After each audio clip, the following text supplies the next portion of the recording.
Are we live? I think we're live. To find out real quick. Yeah, live on Twitch, 1440. That's good. YouTube, I think we're live at 1440. Let me make sure. Looks like we're live. We're live. How's the audio sound?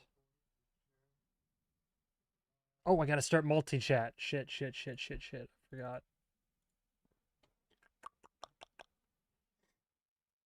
Caster Labs, don't fail me now. Alright, come on. See you live on Twitch. Sub for 2 months, Audible Premium. There's not. I always forget. Like when I'm doing a stream like this, there's not really any safe place that I can put Caster Labs.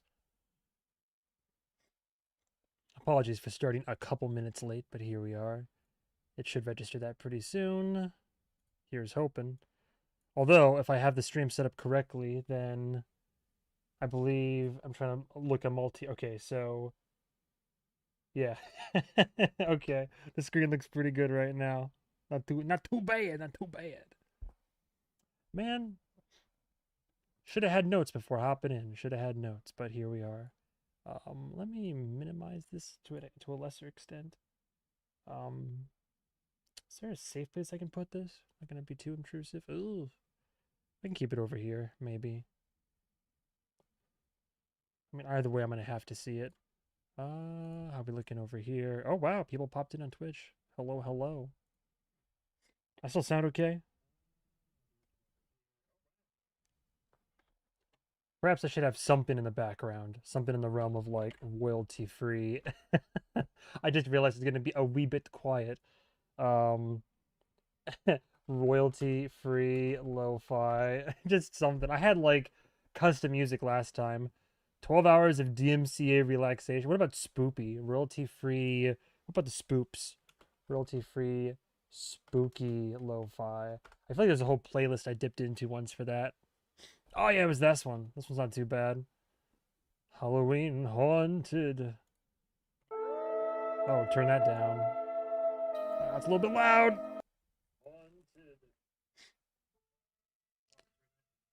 I'm gonna have this low. How about this? That should be okay. Yeah?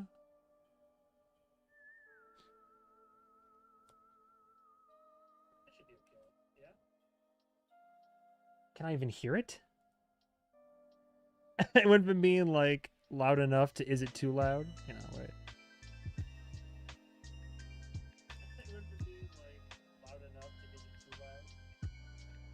Okay, we're getting there. I gotta thread the needle, find the sweet spot. Okay, that should be good in the meantime. Hello, Von Odd. Watch out for those that love to spoil. Those who must be kept away from the stream. If anybody spoils anything from the books, I might just like block or something. I don't know. I mean, normally, knock on wood, normally, knock, knock, knock, people are pretty good about not doing that. But hello, Von Odd. Welcome. I'm not gonna lie. I've been in a rush the last few hours because I was recording earlier, and then I'm like, I have time to run to the gym, and then I did, and then I kind of did, and then I was running back home like, oh cool, I have 40 minutes to get all this together. So hence the banana. But hello and good evening, everybody.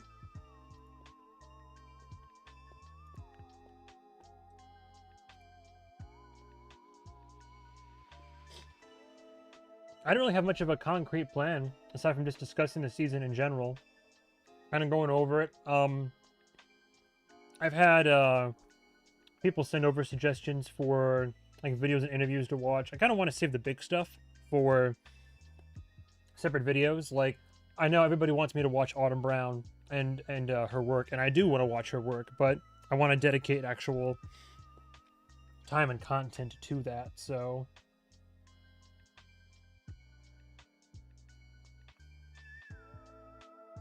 but I'm sure there's other smaller stuff we can get into. And then I'm tempted to read. I really kind of want to go through comments for the season, and I mean, spoiling stuff that happened in the season isn't as big of a deal for me at the moment. How's that? The balance sound? I mean, spoiling stuff that happened in the season isn't as big of a deal for me at the moment. I don't know if the music's even loud enough, really. I can hear it, but I don't know if anybody else can. Maybe we'll keep it around here. Should be okay. But regardless, I do kind of want to... What the hell? I do kind of want to just like go through and read comments and see what people were like. Now that I have a bit more context and knowledge, at least like address some more things. I'm tempted to anyway. Is chat appearing where it should be appearing, by the way? Perfect.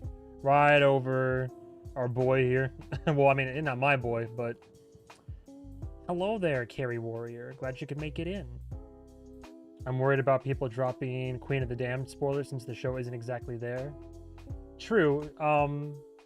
So, well, I mean, Ivana, you've seen the Patreon chat for sure. Like, would you say that... Would you say that chat, like that, those comments are safe? Looking forward to tonight's stream. Don't get too excited. I have virtually no game plan.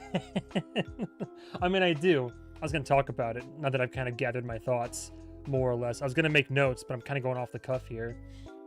Just kind of doing a slow warm-up into the actual stream. I don't know how long it'll be, anything like that. Is my video lagging a little bit? Do I need more light? Maybe I need more light. How's that sound? How is that? Patreon has been pretty safe. Okay, well, we can start with Patreon and kind of go from there. Go by episode. Yeah. Where do we start? Start from the beginning.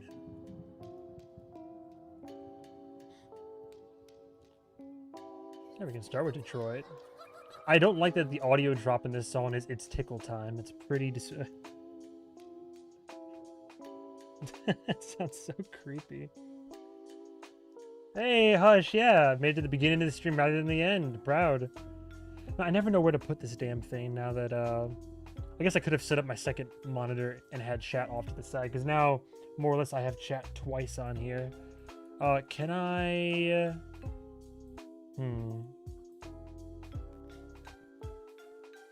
Well, I can't live life in fear, right? So, I mean, I gotta figure something out. Oh, you know what? Maybe if I just make this, like, super small, that could also help. Just so it's less intrusive for you guys and gals. Because I still want to have it over Marius over there. Failure. Alright, well...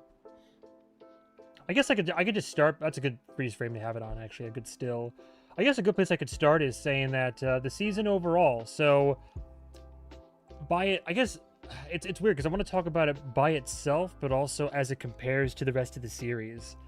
I mean, in a vacuum, by it, like it's hard to, and it's hard. It's not really fair to say in a vacuum because it's the third season in the story, right? But I'm not directly comparing it. I really enjoyed it. I think it's incredibly well made. I think the most impressive parts about this season, if I were to kind of go point by point, I guess. For me, I think the editing and the performances are the most impressive part, but especially, and I'm looking forward to watching that Autumn Brown interview of the Scalpels of Interview with the Vampire. For the editing to be what it is, like especially with that first episode, I may or may not be rewatching it right now with my partner, and rewatching the first episode. Granted, I wasn't as lost the first time because I have the benefit of hindsight, but it is remarkably for being as frenetic and fast-paced as it is and high octane and how so many things are happening. That first episode is incredibly well edited. So for it being as frenetic as it is, it never felt like I was getting too terribly lost. At least not me personally anyway. I was along for the ride. But that just goes to show the editing and the, I mean, you know, in tandem with direction and storyboarding for sure. But yeah, I'd say editing, performances, the settings. I like most of the settings. It's kind of funny because going into the season, I thought, oh, we're going on not a world tour per se, but a tour across the country. So I had this idea in my head of seeing a lot more in the way of like sites and settings and locations. And yes, we got like at least almost one venue per episode, and we definitely traveled and went to places, but I felt like a lot of scenes were still don't know if I want to say constrained, but we were certainly in the tour bus a lot, or backstage somewhere, or in a hotel room, or. But that's not too fair because then we have the flashbacks, and then we go to the Liancourt household, and then a bedroom and some side rooms outside before the wolf attack. Just trying to think of all the different places that I guess we do. You know what? I guess it's not. Maybe it's. I was expecting more locations, but that being said, comparatively, I know we're doing it in a vacuum, but can't help it. Comparatively to the first 2 seasons, we certainly have much more in the way of unique locations. I mean, we did in the first 2 seasons, but I feel like 3 kind of. Am I crazy? Kind of up the ante in that regard. That's how I felt anyway. But yeah, so I mean, all the pros first. Like I said, editing, I loved. Acting, what happens when AMC restricts your budget? They did their best. Well, now they I mean, surely with 4, like I feel like between the scope of what's to come in 4, with you know, I am the answer. Like between that and the idea of like, oh, you know, the near the near deletion of the Y chromosome and just the entirety of at least Montreal being decimated. I feel like they had like between that in meta in universe, but then in the real world, the popularity, the funding, the fact that it got renewed, it's their highest performing series. I feel like it's got to get that like that Walking Dead treatment, or you know, whenever one of those shows, like whether it's AMC or HBO, you can always tell it gets to a point where when the popularity gets high enough and it becomes like more and more of a well-known show, and then they start getting more of that funding and access and resources and such. Plus, I could see a lot of different like venues, artists, contributors all wanting to just like help and make it even greater, you know what I'm saying? But here's hoping either way. Lost my train of thought. So yeah, locations. I did like that. That being said, I felt like it was still. I don't now. I'm conflicted. Would I say season 3 is an expansion on locations or about the same as 2? Because now I'm trying to keep it in. Well, because we had the whole Romania side, like the whole Romania mission in the first episode and 2, and then we do go to, you know, in and out of Paris, as it were. But then we kind of stay there, don't we? And different locations, and like the museum and some flashbacks, and then I think 3 we still go to more places though, or at the very least by implication, because we're literally on the road. But I did love the way they designed the tour bus. But if I still sound okay? I did love the way they designed the tour bus. Let me know if the audio levels, if anybody wants any like alterations or tweaks, if the music is too loud or if my audio is too loud. What else is there? I mean, obviously, so yeah, we went over acting, editing, cinematography. I mean, yeah, there's some beautiful compositions, beautiful shots. Especially rewatching the show right now, a lot of the way they layer a lot of the shots together, like when Lestat's crowd surfing, a lot more. I will say I like the. I said this before the show, the 3rd season even started. I was a fan of the tonal shift, and it makes sense. Like we had the first 2 seasons as parts 1 and part 2 of the book. Sounds good to me. All caps, perfect. No, but I love the. I thought it was the first 2 seasons were fitting for their respective book, and I have a feeling that once we have both seasons 3 and 4 for, well, I guess it's 2 different books, right? But still gonna. Now the question is, are they gonna match the tonal shift from 3 to like? How's different is it gonna be in 4? Are they gonna remain by the, you know, dancing with myself, like that whole rock star persona, or has he shed that garb, that mask, as it were, and we're going to just Queen of the Damned territory? Curious. I mean, we have nothing to work on. The only teaser we have so far is a little bit of extra audio recording, edited over. It's just some generic footage of protesters. Pamela Boyley says, the tone shift between the first 2 seasons and season 3 mimics how it feels reading the first novel than reading the second novel. Okay. That is something, by the way. I've been getting a lot of requests for it, and fear not, I will be doing it. I'm probably going to wait till after my vacation, because I have my yearly pilgrimage to Dragon Con in Atlanta, my group and I.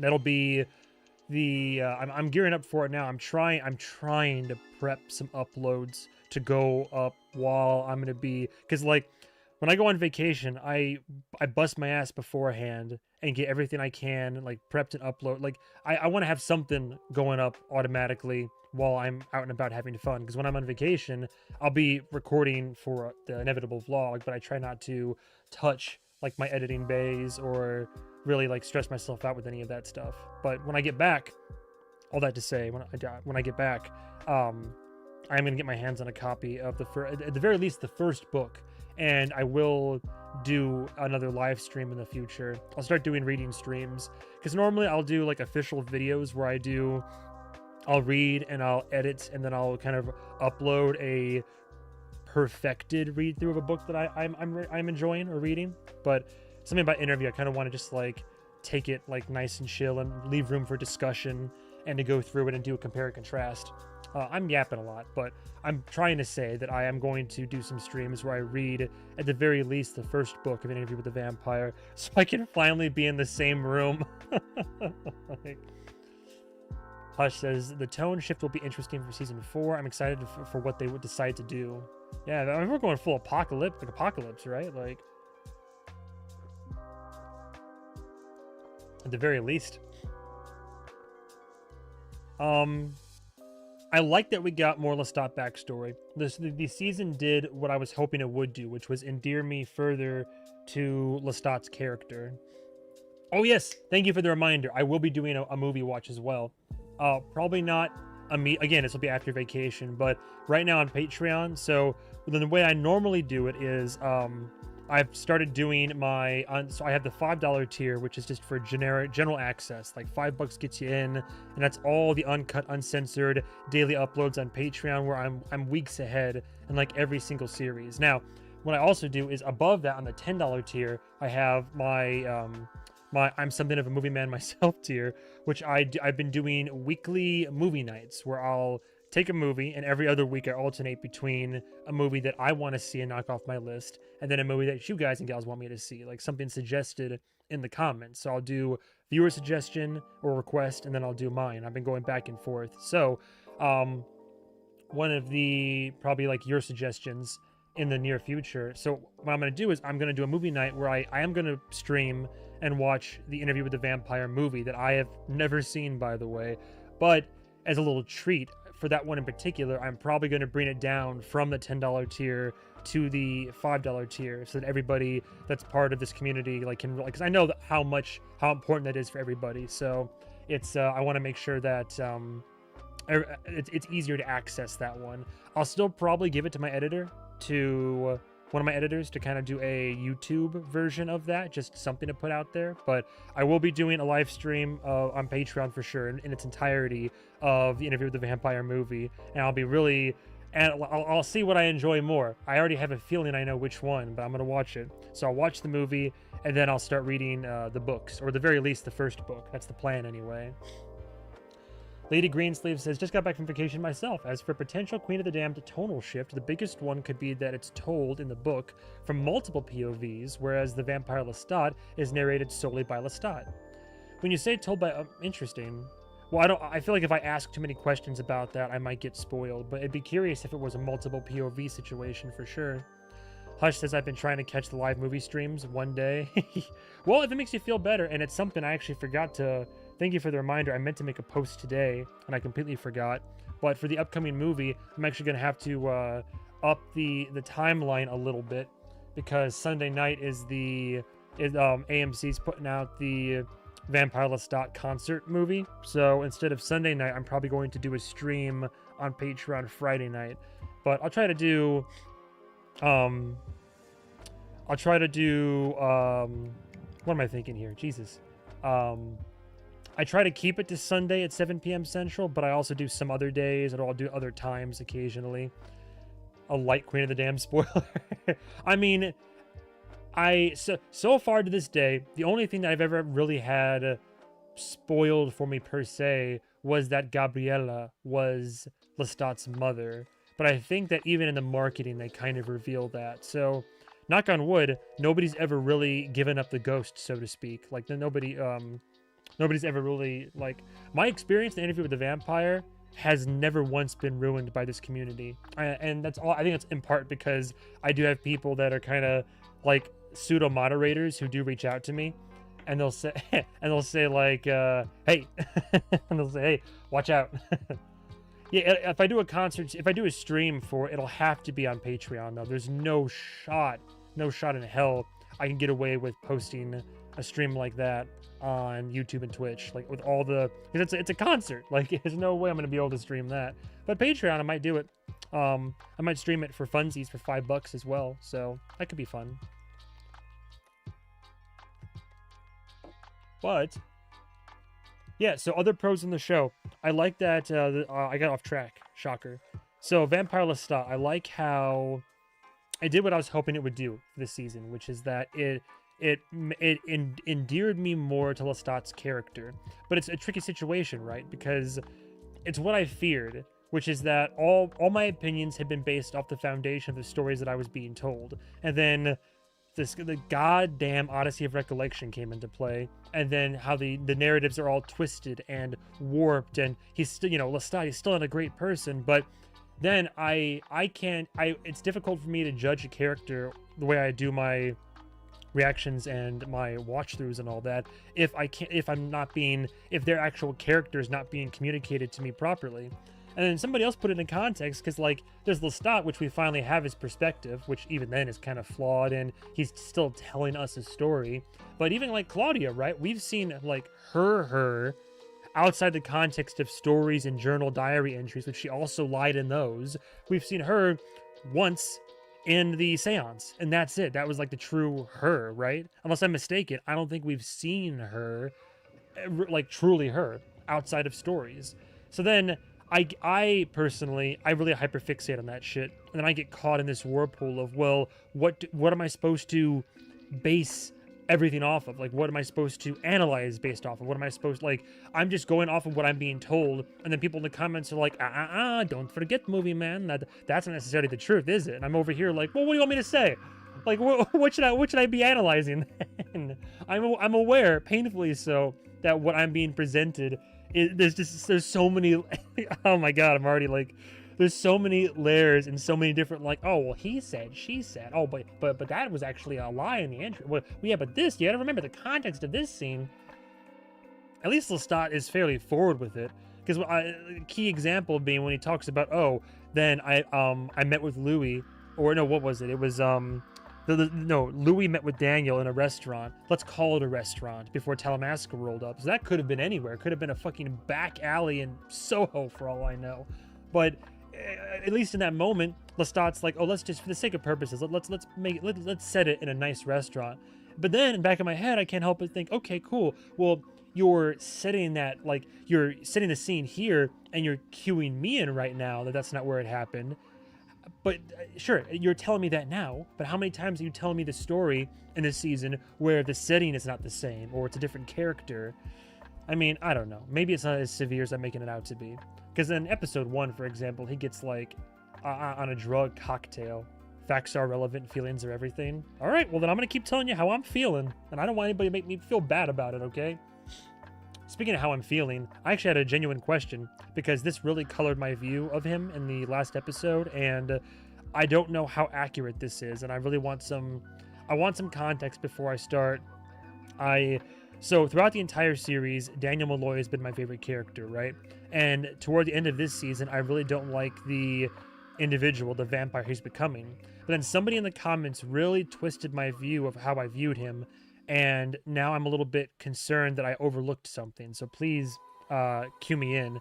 So somebody said that he was like all right. So somebody called him a predator and a rapist, basically. And then I'm trying to remember, like, I know there's the bit where Armand is saying the whole, in high school you put a what was it? You told a girl you'd only get with her if she put a paper bag over her head. And I think that's what the person in the comments was referring to. But I'm trying to think, was there any point in the story where we confirmed that Daniel Malloy, like, sexually assaulted people? Like, well, I mean, we know that his relationships didn't work out too well. A lot of it. I mean, his marriages fell apart. His kids don't want to have anything to do with him, right? So it's like, I'm just trying to remember. Okay, the quote was Daniel using someone in the back of a car. Is that the extent of the quote?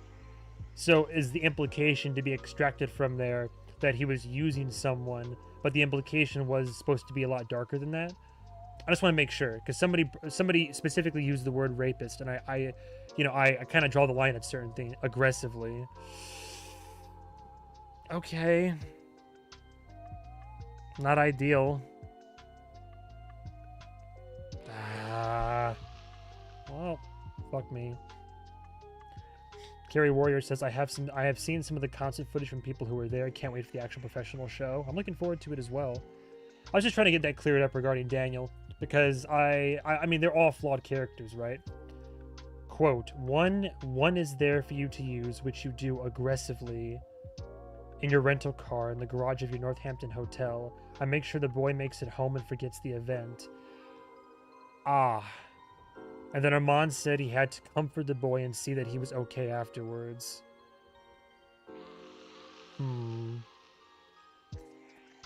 Not great. Wait, when it says one, wait, when oh, that. So wait, that's Armand talking to Daniel in the park toward the back half of season 3, right? When he's like following him and being his guardian. So when he says one is there for you to use, does he mean because like Daniel and the guy got in there, or did Armand arrange that? I'm forgetting now. I'd go to look for it for reference, but I don't want to get copyright striked. The exact quote does involve, she said yes and you did it. She said yes and you did it even as she cried. So like not great, but technically agreed to. And the car thing does say the guy was there for him to use, which sounded prearranged. And the boy was one of Daniel's students, which is not... Oh, well, fuck. Armand said that about Daniel, never trust the gremlin. Oh, all right. Well, in any case, it is definitely murky waters, to say the least. And even before he was following the boy, I mean, he got into his mind and was talking about the whole paper bag situation before they started their whole trip, their whole... People have taken that as implied rape regarding Daniel's past behavior. Yeah. I think people that already didn't like Daniel either have been kind of taking that taking that to heart as well. Understandably so. It's pretty...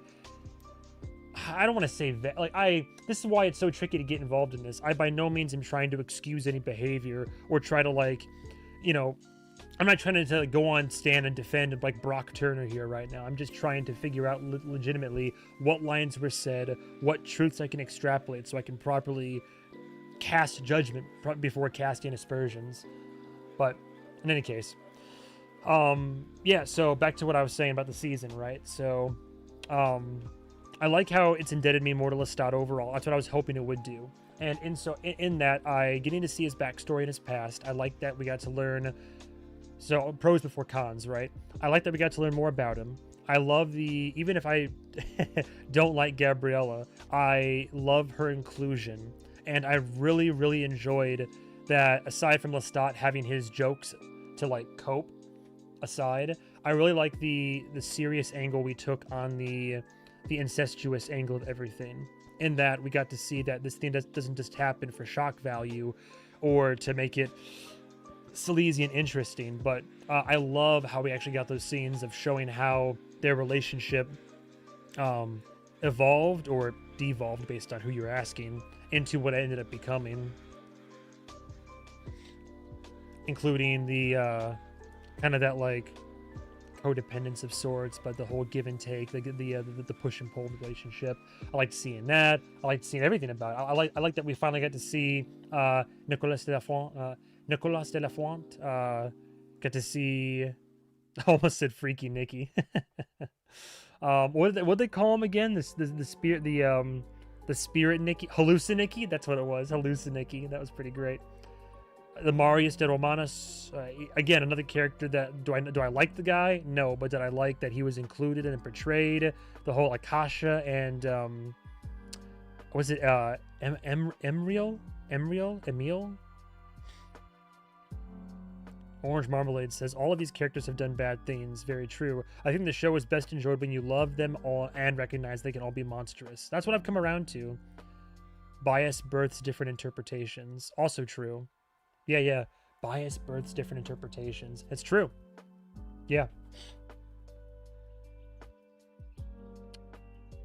Yeah, it's something I had to come around to eventually, because the way that especially coming right off of Succession and going into Interview with the Vampire, I was definitely in Kiel. There we go. And Keel, that's what I was thinking of. Thank you. But especially after coming off of Succession, I'm already in the habit of playing devil's advocate and trying to get inside people's minds, be in their shoes, understand why they say and do what they do. But yeah, it took me a little. With Interview, it was first season was like easy for me to find characters that I liked and gravitate towards them, and then be galvanized against others. And then I don't know. I also kind of like the taking sides and following my heart and my initial brain thoughts, but then also having that twist and turn and shift and shape as the seasons go on. Because I went from not liking Lestat. I liked the character, but I went from not liking Lestat in season 1 to season 3. I'm like, my heart's going out to him and I feel for him. And I'm over here like crying as he has a panic attack. Like, I really felt for him. Hello there, Asalai? So yeah, I liked all the new characters. I liked the inclusions of his past. The flashbacks were solid. The songs, oh, how could I even forget? My God. Oh mein Gott, Gotten Himmel. The soundtrack's a banger. My first vinyl arrived a few days ago. Oh my God, thank you. Armand Apologist, you bastard. Well, thank you so much. Thank you for the 10. Thank you so much.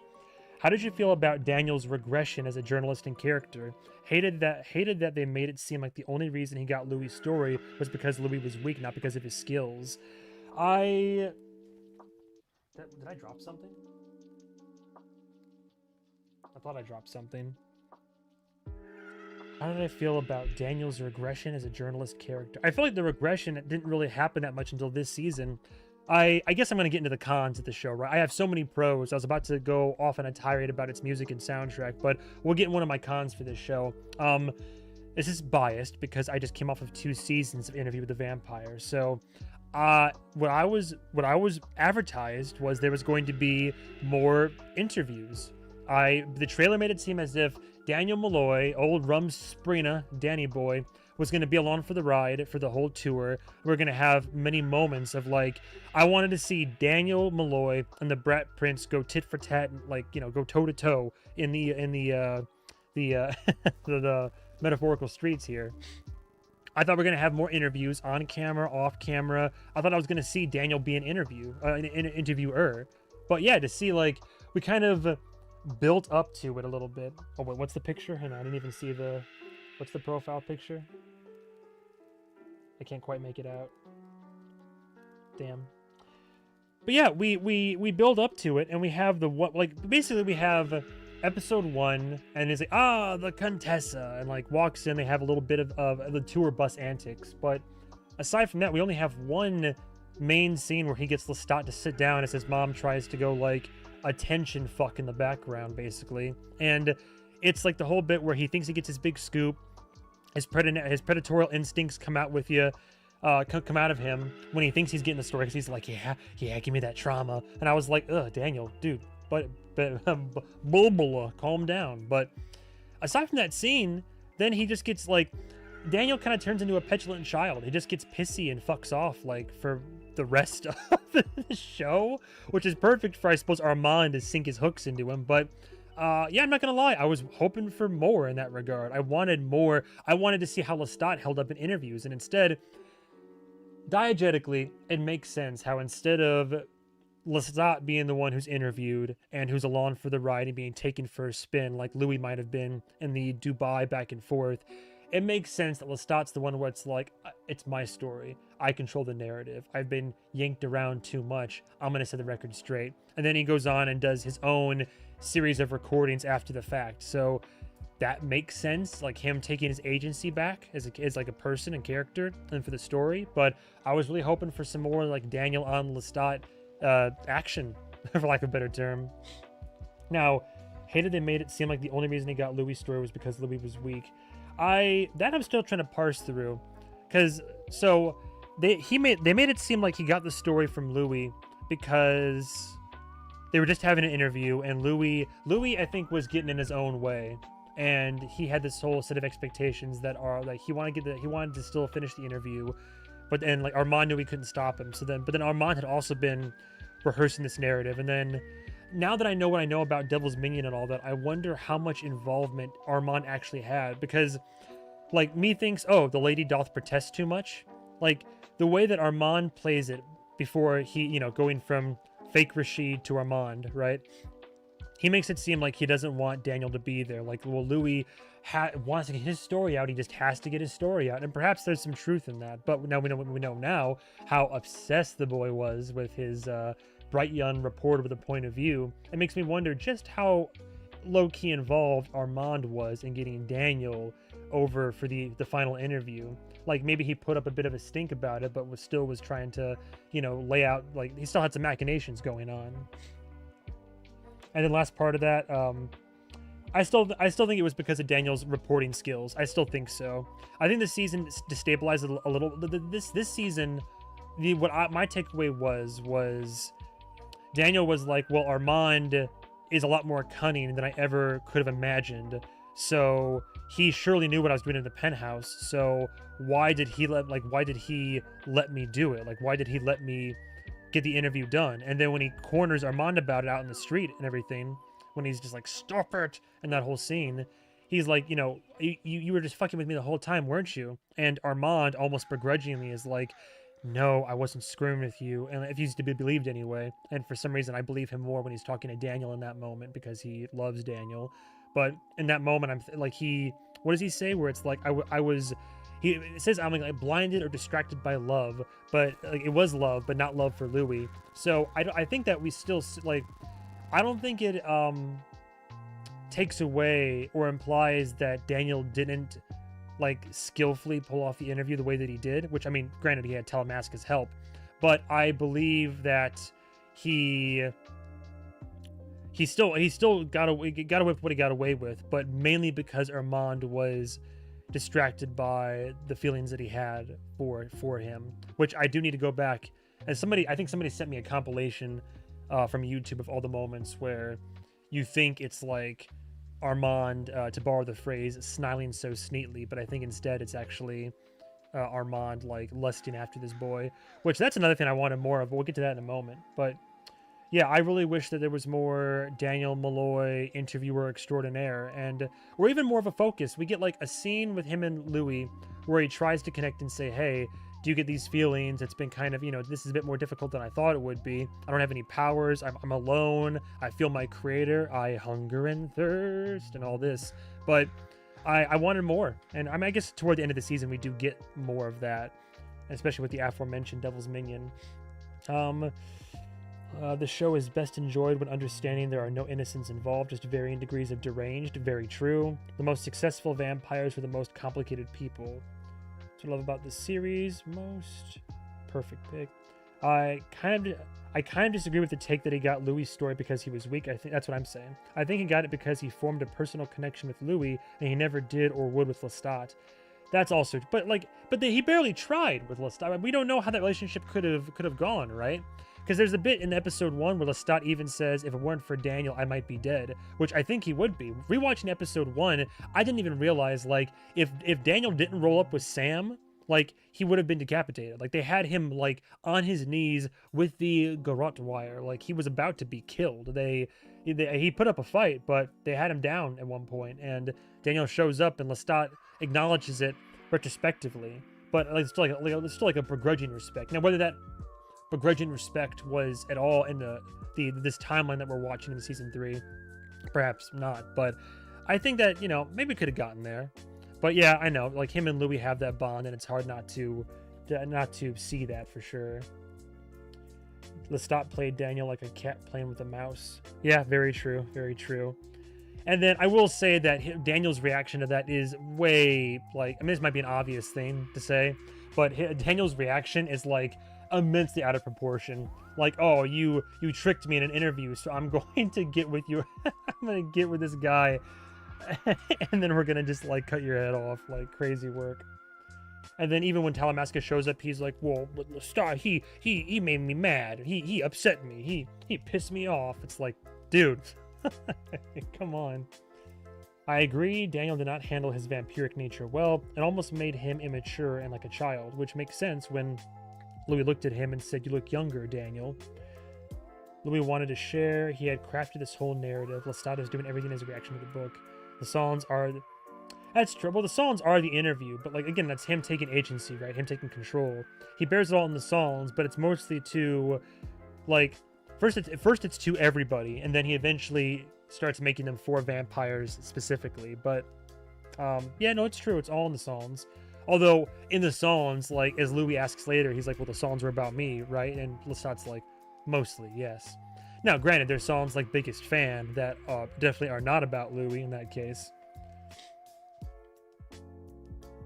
Sorry, trying to get caught up with comments while acknowledging the big boy one that had the dono.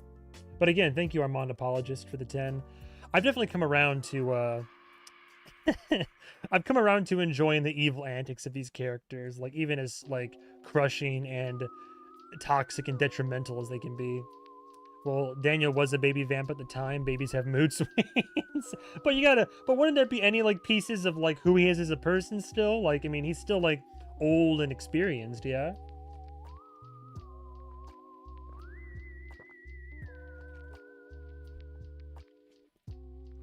I highly recommend the most recent video from the YouTuber Seriesable. Helped me so much to understand this season. Felt like I got my third eye opened. Interesting. Simply cannot believe I missed the first 40 minutes. Hello. Oh, well, welcome on in. We've honestly just been shooting the shit talking about the season so far. More pros going down my list again before I get like back into the cons. Yeah, the music. I think the music was killer. I was hoping it would be good, and it's if anything, I'm only upset that we didn't get more. But every track in one element or like in one aspect or another, I enjoy, like the whole album. Been listening to it on Spotify now, of course. I got the first vinyl that had the two tracks in it. That smaller green one that was with like what is it, Lakeshore Records or something. But I am anxiously anticipating both a season 3 Blu-ray, but also a full vinyl set of the entire Failures album. But the music, I was surprised with how good it was, and I love how it covers the full spectrum of like different like almost different like genres of music, and there's different tonality. There's fun like there's the whole like don't break that stair I'm burned, like there's the whole gambit, the whole range of emotion in these songs. But the fact that they're not just like the music isn't just set dressing, it's such an integral key part of the narrative and the character's emotional headspaces and Lestat's emotional journey and a reflection of the trauma and his experiences. Like soundtrack was incredible. So the music was great. What else? The writing, yeah, writing's great as always. Great, powerful moments, lines that absolutely broke me. There were hilarious lines throughout the entire season that really had me going. Like Lestat is so quick-witted and like has such a silver tongue that anytime he starts talking, I mean, anybody that watched me knows that like within the first episode 2, within the first 5 minutes, I think I already got like 30 minutes of content just dissecting every single like rapid fire joke and the references and trying to get into the right headspace and all this. Daniel Hart deserves an Emmy for his score this season in every aspect. Agreed. It was immaculate work for sure. What else is there?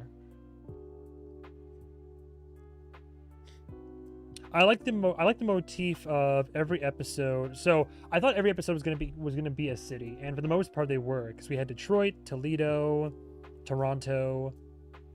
Devil's Road is both a location, but also kind of more of a journey, like a metaphorical one. So I kind of liked that twist in there. New York, Montreal, and then ending with the actual album, The Failures. Like episode titles were solid, cryptic. Episode length was roughly an hour per, give or take, maybe give or take a few minutes, but episode length was solid. I hope Daniel was acting like this mostly because it's Lestat telling the story and it's how Lestat sees him. Hashtag not my Daniel. That's a very good point. I hope so too. That's what I'm telling. It just shows to go, yeah. But what I was talking about earlier, right, which is that it's sometimes hard for me to get a proper grasp on how I should feel about characters, because we said it's a show about feelings, so I guess react in the moment. But a lot of it is like, okay, well, like again, is this just like we're seeing somebody's interpretation and view of this character, or it's again, you can get so easily bogged down in all the minutia of it all. Other pros. I mean, yeah, overall, I loved it. Like, I've loved every season for one reason or another. Was season 3 my favorite? There were certainly moments of it that I loved a lot, but man, it's hard to beat. It's hard to beat. It's hard to beat 2, isn't it? I think, is 2 my favorite? I don't know, man. I really am a fan of the Dubai penthouse dynamic. I really am. Ayami says, I knew Baudelaire wasn't a random choice from the writers, but couldn't figure out the connection to Lestat. Seriesable finally made the connection for me. Oh, nice. I'll have to give it a watch. If it's not too long, I could watch it on stream, like right now. Like, honestly. I don't know. I loved season 3 for many reasons, but is it my favorite? I don't know about that.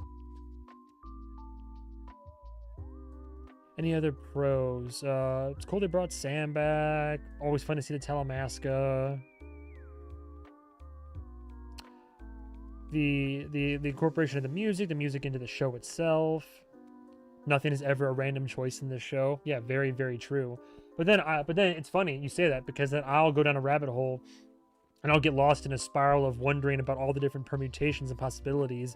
And then people, every now and then, someone in the comments is like, oh, like, well, these thoughts you're thinking now, those are the wrong thoughts. I'm just like, huh? But it is what it is. You'll not make them all happy. So complaints about this season. Like I already said, I wish there was more interview, and I get that in lieu of the interview we have the music that lets Lestat burying his soul. We have the Failures album. We have his like heartfelt which is also funny. He would give Daniel a heartfelt confession, like what he gave to Daniel outside of the camera work and his little trick that he played. Lestat does consider that a gift, a rather intimate one. That Daniel does not. Daniel takes it more of like a dirty joke and trick. But it's funny how Lestat would go from giving him a personal gift like that to being like, oh, he's annoying. Away with him. Shoo. I think it's a wonderful thing that everyone has a different fave season. Like, I think mine is season 1, but I know 2 and 3 are faves for so many people. Hello, Atomic Orange. Yeah, that's why I'm curious to see how I feel on a rewatch. But yeah, complaints about this season. I wish there was more actual interview action. I wish there was more Daniel and Lestat back and forth instead of just they're catty with each other, but especially by the end of it, when they go for the meeting in the back of the vamp restaurant, Louis and Lestat not even taking Daniel too personal, like taking him too seriously. Although it's hard to take him seriously with the why the tan, Dan, and the fact that also Daniel Malloy is like a naturally defensive person around those two. Regarding all the flashbacks, I was hoping for more. I'm glad that the Failures did bring in the Lawn Table, and by extension, even though it's a reflection from Lestat's mind internally, very much similar to View from Halfway Down with BoJack Horseman. Like they all seem to just be a reflection of his mind and his brain doing what it thinks it needs to do as he's in those moments that be like before death eventually, of course. But I'm glad we got flashbacks. I'm glad we got these characters introduced. I was shocked we didn't get more Magnus, by the way. I mean, maybe the idea is you don't want to give too much screen time and you don't want to give too much thought to literally your attacker, like the man responsible, the monster, granted, responsible for the sexual assault. But yeah, I was hoping for more.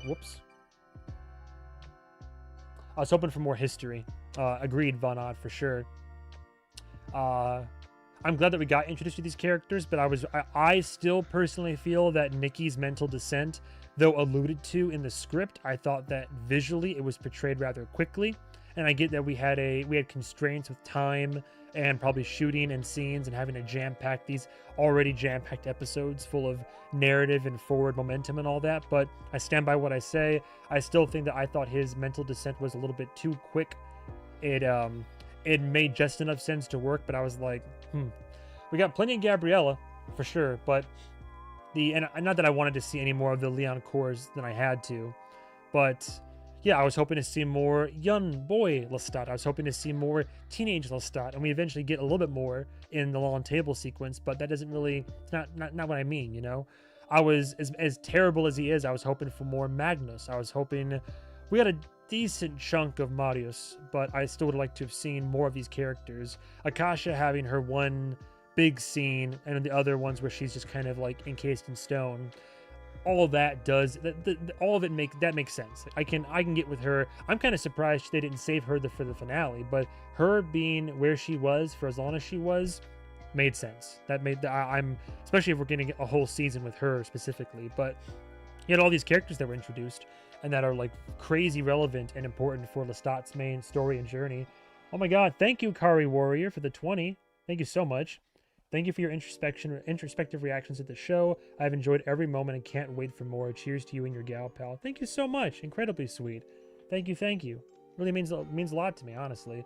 Thank you for watching. None of this would be possible. Dude, we hit Vampire Lestat Season 3 is what pushed my channel over past 10K subscribers. And that's thanks to everybody, thanks to you fine folks out there. Like, I have what I have because, I mean, yeah, I put a lot of hard work in, of course, and a lot of this is, you know, from the old dome here, the noggin, as it were. But I have all of this because you guys and gals engage and watch and support. So thank you, especially like, you know, whether it's just watching for views and helping to get that AdSense revenue up, or anybody that can or wants to go on Patreon. Like the fact that I'm able to pay multiple editors so I can like get more content out on YouTube and I can record more on Patreon. Like it's all like, you know, means so much to me. So thank you. Sorry, I'm falling behind on comments.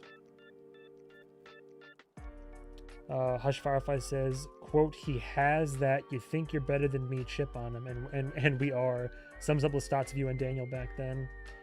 Honestly, I agree that my only real complaint is that all I wanted, more of everything really, but I understand why we don't get it in most cases.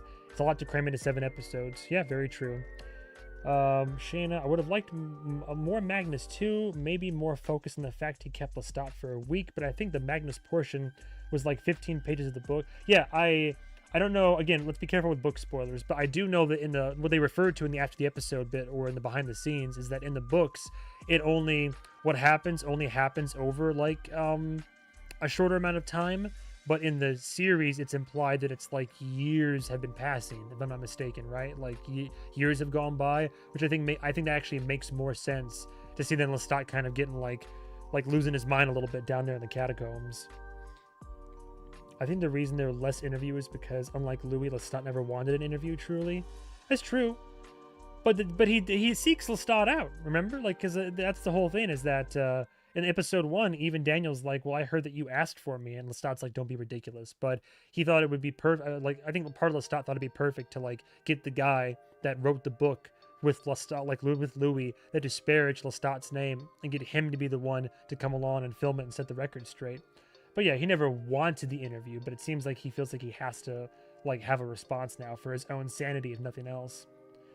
Magnus is such a defining event for Lestat, though, so definitely think they could have lingered on the impact it had on him more. That's what I'm saying. He shows up in the song in a funny moment, which is Lestat trying to like deal with the trauma of the whole situation, and then he shows up in a car in his head. But aside from that, we never really get to like see Magnus, and we don't really have more of that, so it's kind of surprising. But yeah, he was a key figure. Well, he comes back at a lawn table, of course. Louis specifically wanted to get his story out there while Lestat did the tour and worked with Daniel as a response to the book. He didn't want a therapy session like the first 2 seasons. After what Magnus did to Lestat, not gonna lie, I wanted to see him burn. That's my D-Gen side. No, I mean, I get that. Yeah, we don't really stand like rapists in this house. I think they got the gist and impact of Magnus across. I mean, yeah, they got the gist and impact across. But still, it's just me selfishly wanting more of all the content. Oh no, you're good, Shayna. Don't worry about it. I'm upset we didn't revisit the trial. Don't really understand why he participates in it as much as he did.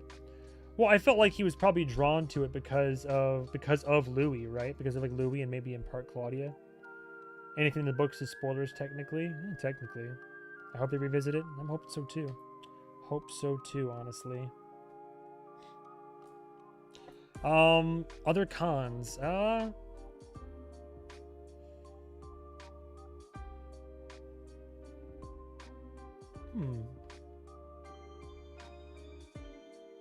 would have liked more Devil's Minion. Also, I think it's pretty funny how my initial prediction about what Devil's Minion is was technically right. Because people asked me in the prep stream before the series, like, what do you think Devil's Minion is? And I said, me personally, I think it's Daniel and Armand getting a little bit hot and heavy.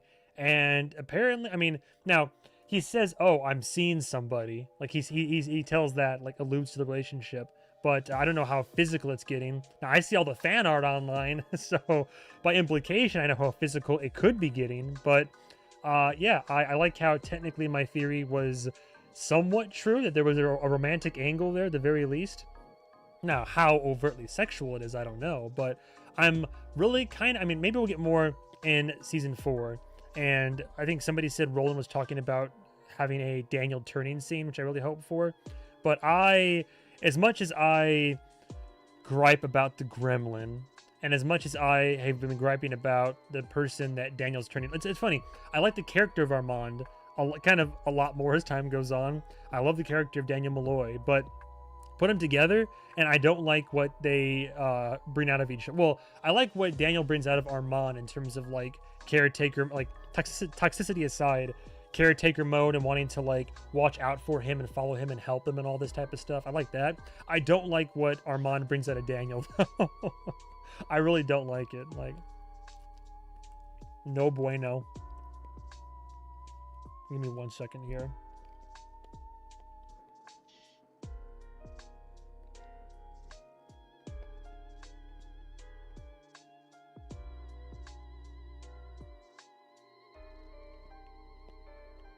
But I do think it's quite funny that I was kind of sort of right about all that, not having any context going in.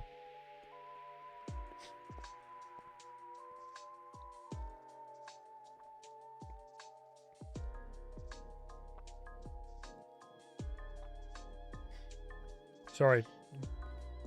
I'm juggling like 3 support beverages right now because I had body armor for after the workout, and then my light brought. I was like, "Oh, do you want Dutch Brothers? I have a buy one get one." I was like, "Well, shit." So I'm gonna have like caffeine and electrolytes, but I also have water over there. I probably should be drinking more water, honestly.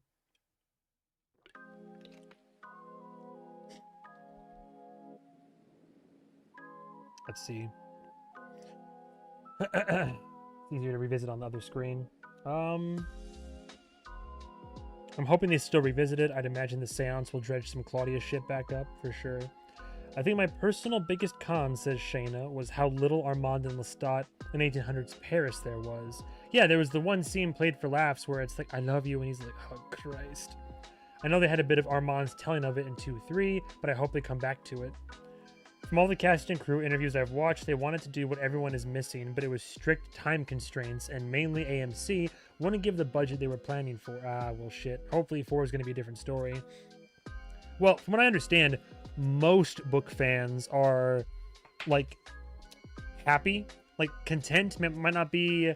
Well, maybe contented a little bit. I've heard most book fans say, like, we would have liked to have seen more, but we're happy that we got what we got. I still love Daniel up until episode 6. He was down there with Armand for me after that episode. Oh, yeah, for sure. I mean, I even talked about it last episode where it's like, I don't like... Well, I keep saying it, but I'll keep saying it, which is I didn't like what he became, like, at the end there, which is what, like, Armand... Like, he was already feeling kind of a certain way about Lestat, sure, but then... Armand... sorry, about Lestat. But then Armand really brought out the worst of him, I think. I don't like the concept of Lestat is too traumatized by his past to talk about it. It felt lazy because most of the flashbacks were Lestat speaking directly from the audience. Yeah, we still see a lot of, like, him going over his trauma and all that. I just wanted more. Any other cons? Any other cons? Wished it was longer. Wished it was more. Wished there was more room to... I mean, some scenes still had the emotional impact they were supposed to have, but... Yeah, I just thought they could have done even more. I don't like how, like, they have like, some stuff is so quick. And I know it's, like, it's one thing to respect your audience enough where if stuff happens, you don't outright have to show and do and say every single thing. But there's sometimes that even I got a little bit lost, like between episode 6 and 7, right? Where it's like, okay, well, we all want to be turned. We're the band and we want to be turned. And then it cuts to... You have to kind of extrapolate from conversations, and I didn't realize that each vampire in the room each turned a member of the band respectively. Now, I'm sure most people figured it out pretty quickly, but for me, I didn't get there right away. So, I don't know. Maybe it's different for everybody. I don't think the constable Lestat is too... Oh, hey, Thomas Donnelly. I won your giveaway. Yeah, I'm right. Yeah, congratulations. Just reiterating, I'm so happy the reactor is giving this show the flowers it deserves. I mean, yeah, I love this show. I'm just glad that I had a show. I love it when I have a show recommended to me and then it either meets those expectations that were set or it exceeds them. And this show is a prime example of, okay, I'll give it a go, and then me falling in love, and now I'm in the same dirty room as all of you perverts out there. All I know is that all the actors, and especially Sam Reed, acted the hell out of the script they were given. Oh, for sure, for sure. To be honest, I think our boy Malloy for a vampire in toddlerdom.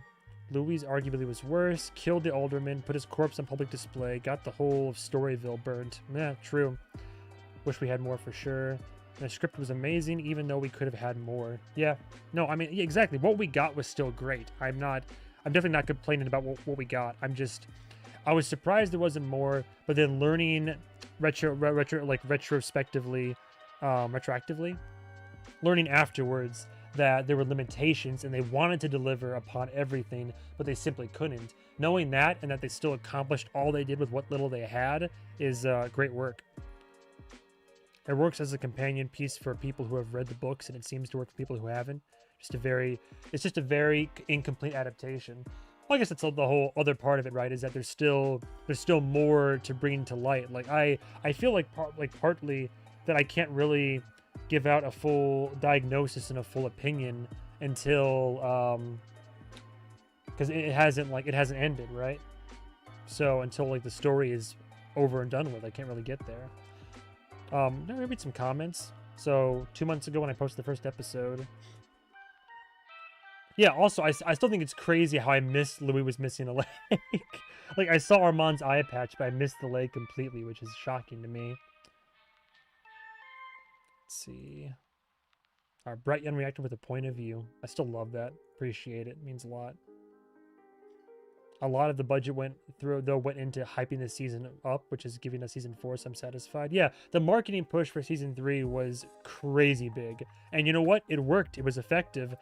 And I mean, it was also good, fun, engaging marketing too. So whoever was in charge of that, bravo. The great laws aren't just Armand's rules, although they are still mostly tied to the Children of Darkness. Armand's coven is just one of the covens within the Children of Darkness umbrella.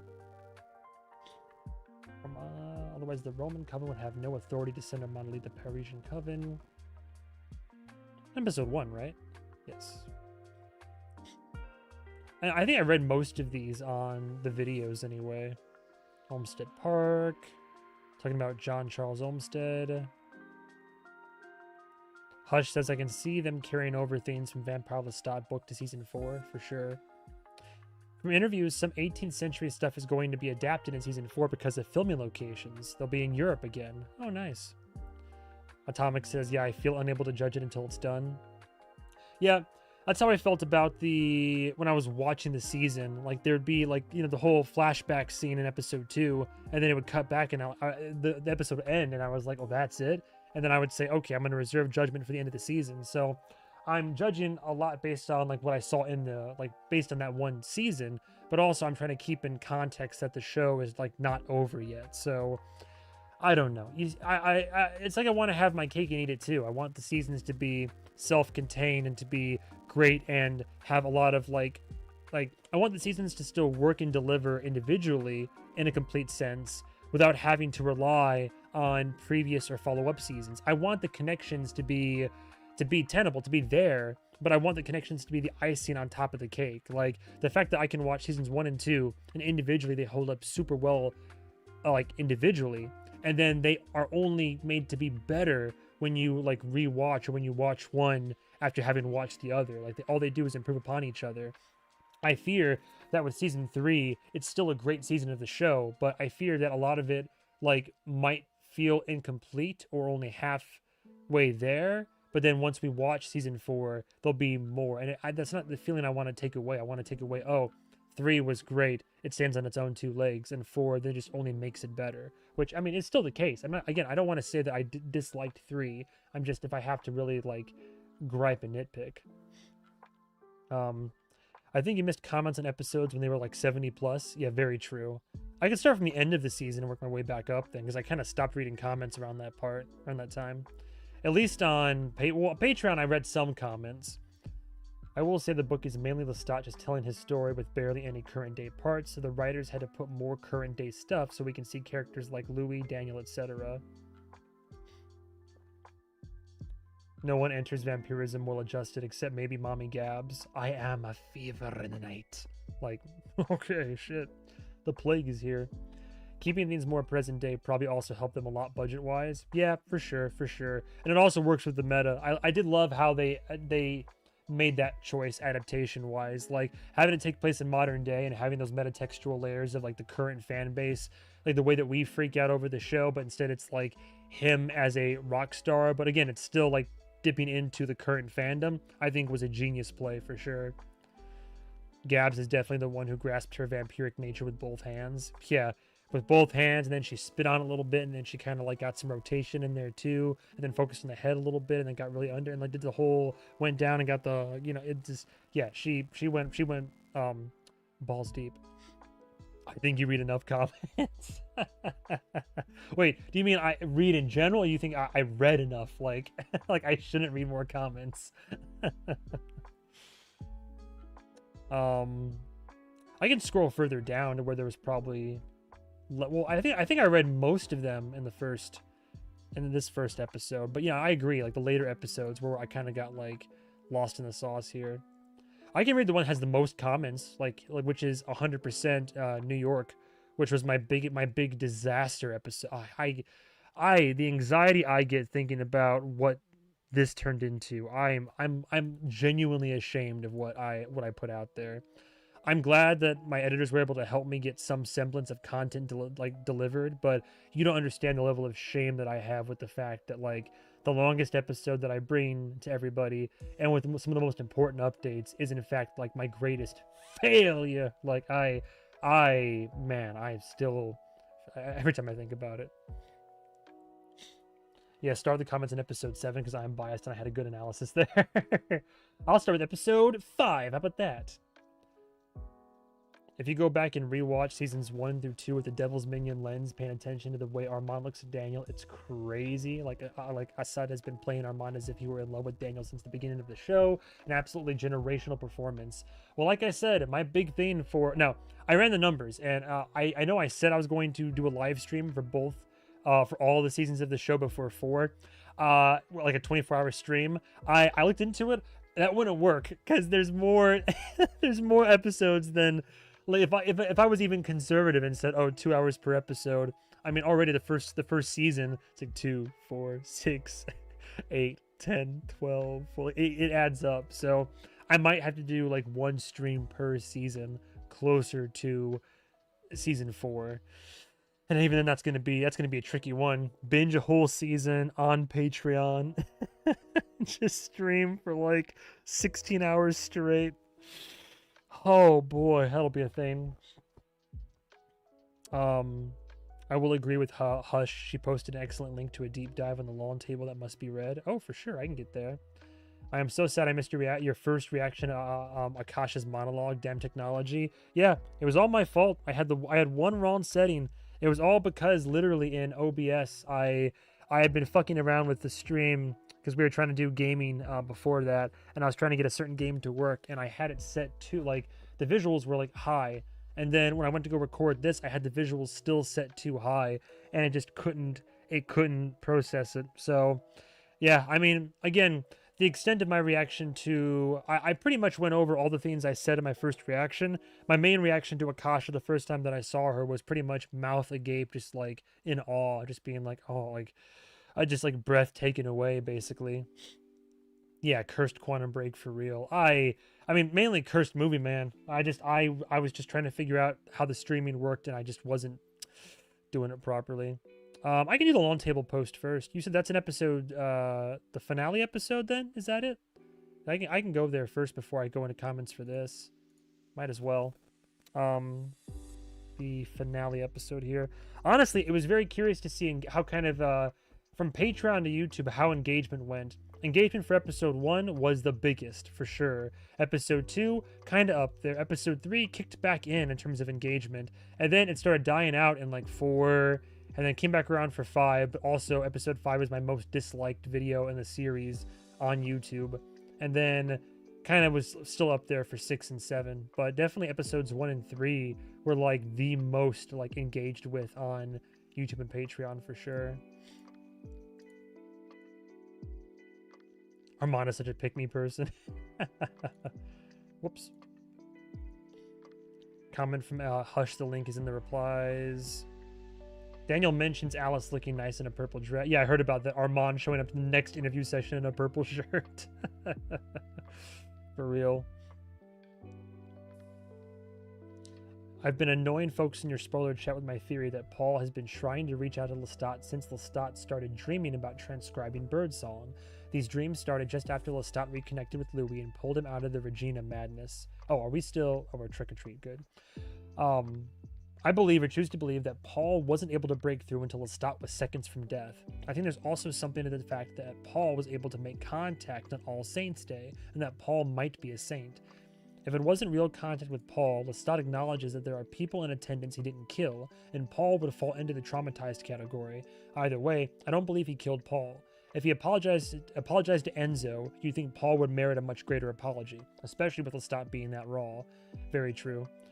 Also calling Catholics to chime in and help my ex-Presbyterian, oh my god, Presbyterian ass shape this theory.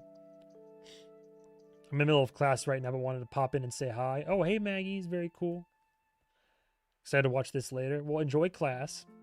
I appreciate you pulling me up even when you're when you're in session. That's an interesting theory, though, that Paul's been trying to reach out the whole time.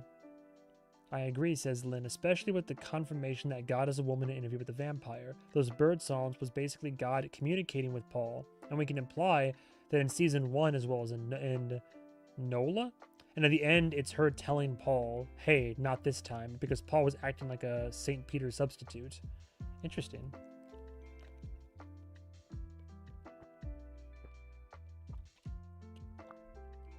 I'm looking forward to seeing Florence Dulac in hell when I'm killed as an innocent bystander next season. Her face will be priceless when I tell her that Paul is St. Peter, Louis is thriving, and God is a woman. Yeah, so true. I agree with all of this and just adding that the way I choose to see it, says Melissa, is that Paul is separate from the rest of those gathered. He's a spirit or messenger coming to Lestat for all the reasons Jessica outlined.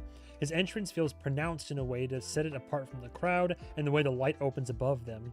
Definitely think he was there as a spirit, guide, saint, messenger of God. Anne Rice struggled away from and back to her Catholicism, so this all fits with her so well.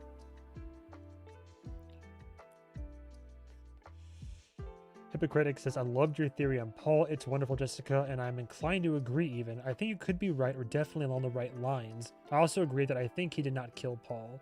I definitely think this was Paul's actual spirit reaching out to him as Lestat is on the threshold of death, and that those words were genuinely from him. He seemed to walk up and appear as Lestat grew weaker, and I did not see him before that moment. Also, it's my favorite moment from the entire episode, and one of my favorites from the series. So meaningful coming from him. It definitely cut to me for sure. It definitely like hit me right there. I think he was either just traumatized and there as Lestat said, or that the spirit interrupted and came in as Lestat was nearing the threshold.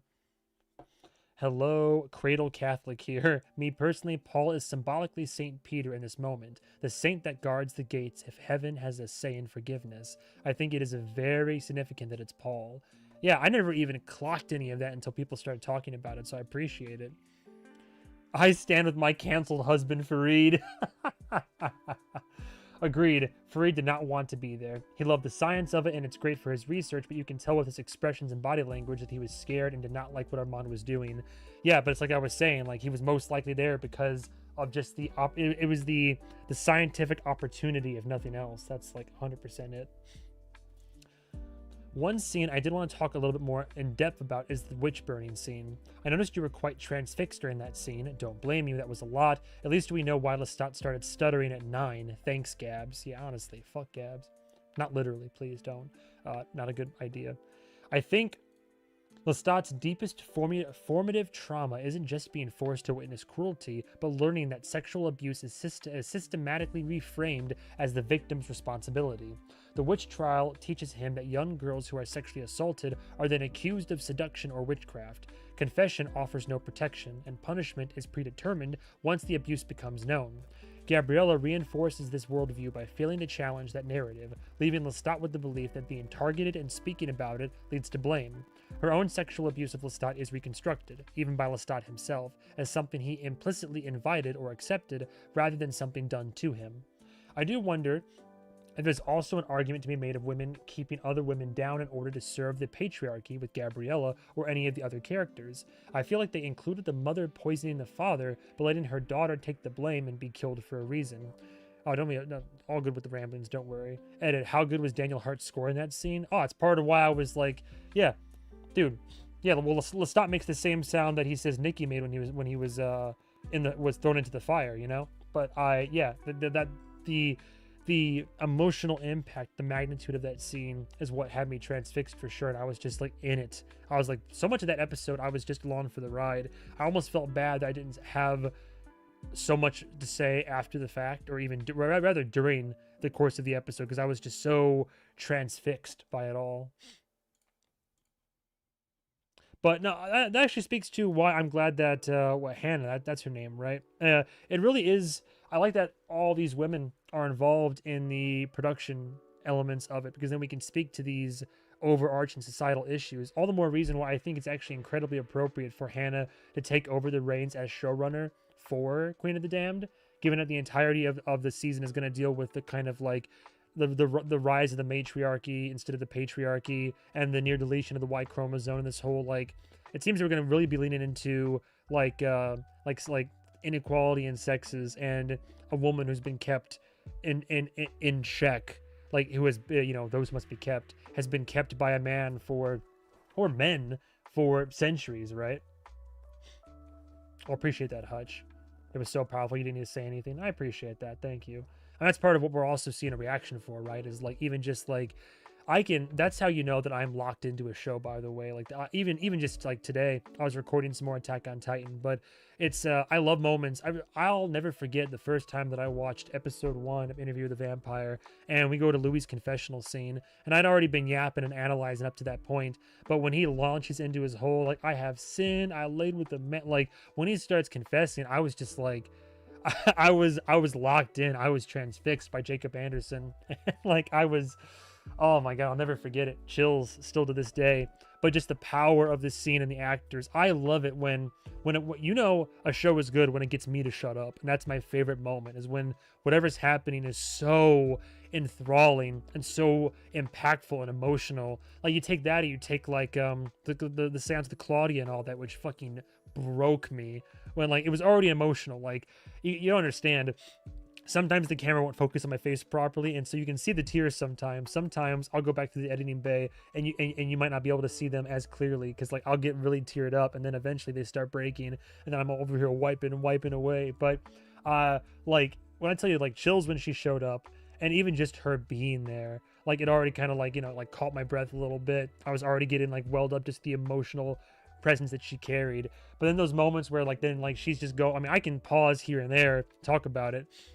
It's funny because I that's one of the scenes that I pause less than I pause oftentimes. And I remember there was, I think, a YouTube comment that was like, how could you possibly pause during an emotional scene like that? I'm like, dude, you don't understand. I barely paused during during this sequence. But especially when she was just like, and then Madeline's not here. Like, did y'all pour out the cornstarch for her? Y'all hug one out? I can't find her. I've been looking. Like, that whole sequence, like, oh, that just like really got to me. But yeah, the emotions of the scene, when it gets to a point where like there's nothing you can even say, you're just like along for the ride, and you're just, oof, powerful stuff.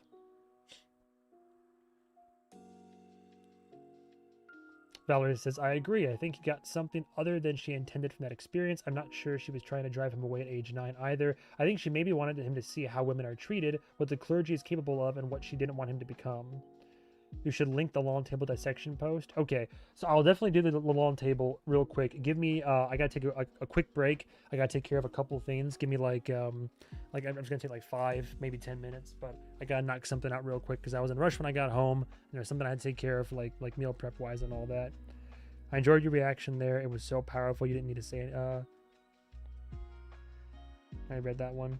Yes, Hannah was a fellow Canadian whose theaters worked like sexual misconduct of the middle classes, or Bread Like Fruit really delves into sexual and gender politics. I have complete faith in her. Same for sure. I will be right back, I promise. Yeah, I'll be right back.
Technically, still have a couple more minutes with what I'm working on, but just enough time while I wait for that shit to boil.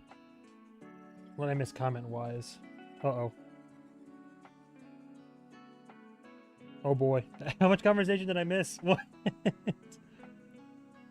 Let me see.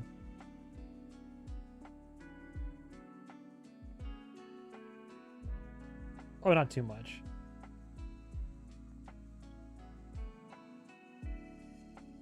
Comment. I can't watch this episode without thinking of your Marius impression. Yeah, because he's so comical about it. Failure, failure. And the whole thing where he's just like bellowing, like a little bit much, where he's just like, like, I mean, maybe it's exaggerated a little bit given the circumstances and the shaky camera for sure, but he's just such a cartoon character. You know how many times that that vocal stim hits me on a daily basis? I'm minding my own business, and out of nowhere, I'm just like, what have you done? Like, it hits me out of nowhere once a week, just with the, what have you done? Kills me. Daniel mentioned Alice looking nice in a purple dress. Yeah, we already saw that.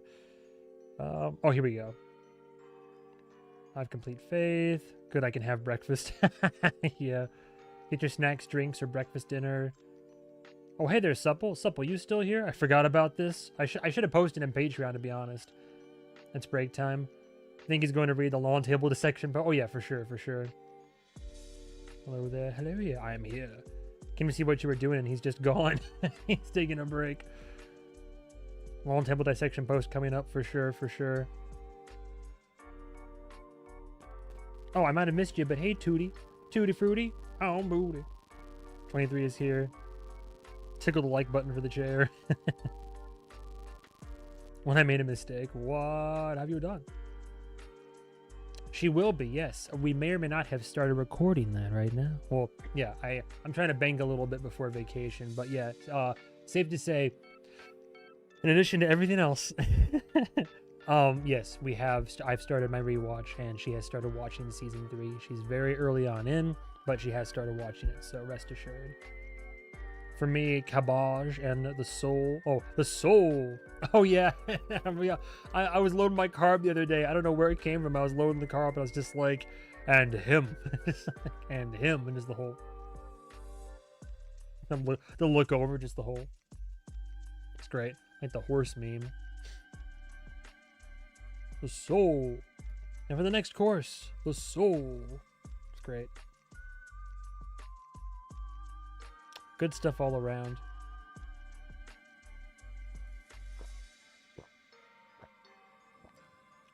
Man, it's a shame I didn't have this in the morning.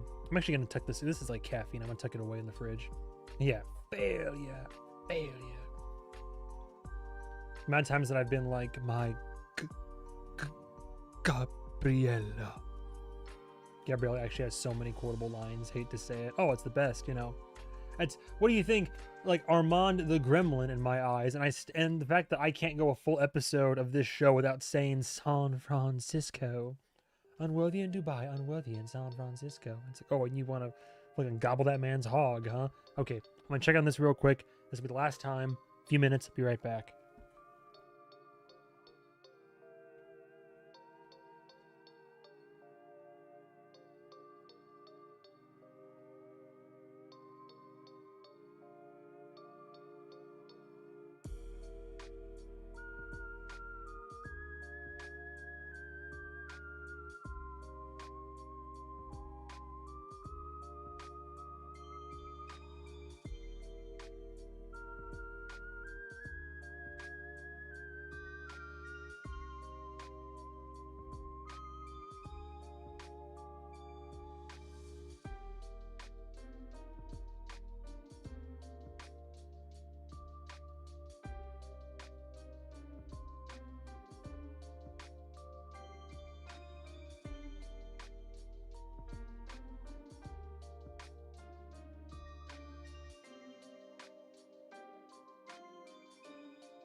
All right, last interruption, I promise.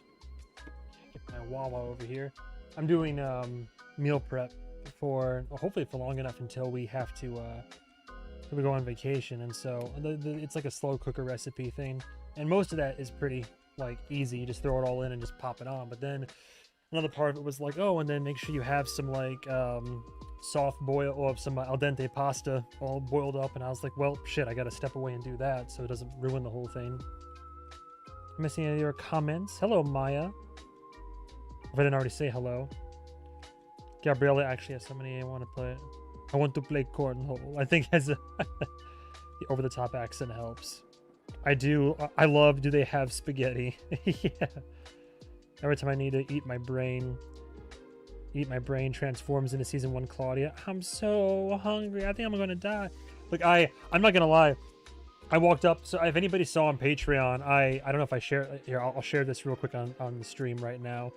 I only have the pic on my phone, but it'll come across pretty well, I think. So I went to a friend's surprise birthday party the other day, and they have also been inducted into the cult of Interview the Vampire, and they're all caught up. But as a fun surprise, one of my friends commissioned one of their friends to make a banner, like a poster for the birthday party. So this is what I walked into, right, which is right here. Which was, it was like happy birthday. And I censored their name for privacy, but it was like happy birthday, and then it was like Lestat, Armand, and Claudia. But this showed up, and I walked in and saw it, and then I walked in and I was like, oh nice, you got all the accoutrements. I was like, I said you have the gremlin, the Brat Prince, and the roof shingle. That got some laughs because there were some other vampire fans in there, but definitely meme Lou. Oh yeah. Yeah, no Louis. I guess they ran out of room on the poster. I bet Gabrielle does play a lot of cornhole. Whatever do you mean by that? Jacob calls the Louis at the lawn table meme Louis, as he should. I like how locked in he is to the online culture. Yeah, talk about like Claudia quotes. You know how many times that I'll be like another round in the storm of romance. You too. All right. Anyway. Getting back into it, shall we? So, here's the link. At you and your patrons reading leisure, movie man, this Reddit... Oh yeah, Reddit. This Reddit member's fantastic dissection of the lawn table. It's a bit long, but just stick to reading the post. There were no book spoilers in the comments when I read them, just to be sure. As long as the music's not too... I'm going to turn down the music in my ears. It sounds like it's pretty quiet on the stream, so that's good. Okay, Reddit. Dissecting the lawn table in that finale. This is an r/interview vampire by do-kale581, top 1% user 1 month ago. Just want to pay my respects here. Hello friends. I struggled with this episode at first. Then I watched the After Dark dissection and other interviews, watched the episode again, and I fell in love with it. I feel compelled to dissect the lawn table. I invite you all to contribute your thoughts and interpretations. This was a very David Lynch episode, packed full of symbolism, and I'm only covering some of it here. The lawn table. As Roland says in After Dark, this is Dreamstott times 1,000. The lawn table is a glimpse into how Lestat thinks. It's his internal grammar, and that grammar was taught to him by abusers. The show teaches us this grammar to teach us how to interpret the language Lestat is speaking throughout his season. We're watching a show without a dictionary. Episode 7 tells us. Here, in this last episode, is your dictionary of Lestat. On a structural writing level, the characters chosen to sit at the lawn table reproduce the psychological mechanism of abuse. The category of person who wronged Lestat collapses into the category of person Lestat wronged / person Lestat is responsible for. And it does that collapsing through Lestat's own voice, because that's how internalized abuse works. The victim ends up narrating the abuser's failures as their own. These are the voices eating his soul, literally. Quote, you want her? You want mommy in the chair? Muse Magnus runs the proceedings until Lestat kicks him out. Magnus is one of his makers, a formative trauma that informs how Lestat interacts with the world of vampires. It's hard to look directly at Magnus. Lestat gets teary talking to him. But Magnus is also the easiest abuse for Lestat to recognize, because it was an unequivocal kidnapping and a violent rape. Lestat screamed no. He can't pretend the abuse was mutual or complicated, and that's why Magnus has to be replaced with Gabriella. Gabriella is safer, because her abuse is wrapped in love and dependency, which lets Lestat's mind keep negotiating with it. The people at this table are the relationships Lestat can still argue with himself about, which is exactly what lets the table torture him for a full episode. The arguing is the abuse. He gets to fight back a little, which means he gets to bleed slowly. Magnus can't be negotiated, that's why he's ejected. Muse Magnus calls replacing him with Gabriella failure. Lestat sees this replacement as cowardice. Muse Gabriella is Lestat's lone voice of support. When she takes the head at the table, she's dressed in her 18th century clothing as Mother. We'll come back to this. She's the one who reminds Lestat that, quote, he's the only one who can control the volume. Muse Nikki doesn't believe Lestat loves him, no matter how many times Lestat says it, no matter Lestat turned him in, It must be grammar. No matter how many times Lestat says it, no matter Lestat turned him in proof of that love as Nikki asked, Nikki never believes it. I'm convinced Hannah Moskowitz is this Reddit user. I wouldn't be surprised either, low-key. Because he had to ask. He accuses Lestat of cheating on him, accuses him of turning him instead of saying I love you, says Lestat was stupid to turn him. In Lestat's mind, his failure to prove his love to Nikki is what drove Nikki mad, and his decision to turn Nikki is ultimately what killed him. Muse TC is there to have fun. She's someone Lestat feels responsible for, a friend Lestat genuinely likes, and someone who's never tried to have sex with him. TC is the one who sets the alarm and sends the phone to Lestat, but she chews his soul loudly because she's at the table. He failed TC by making her his fledgling, despite his worries about his blood. Muse Louis lists all the moments that prove to Lestat Louis hates him. Louis admitted he tried to make Lestat miserable during their life together, because Louis was miserable. Louis begged him to turn Claudia, but turning Claudia didn't make Louis stay. Louis slit his throat. Louis kissed Armand, who betrayed him and Claudia to the coven to hurt Lestat. Here's your death, Lestat. Louis stayed with Armand for 77 years.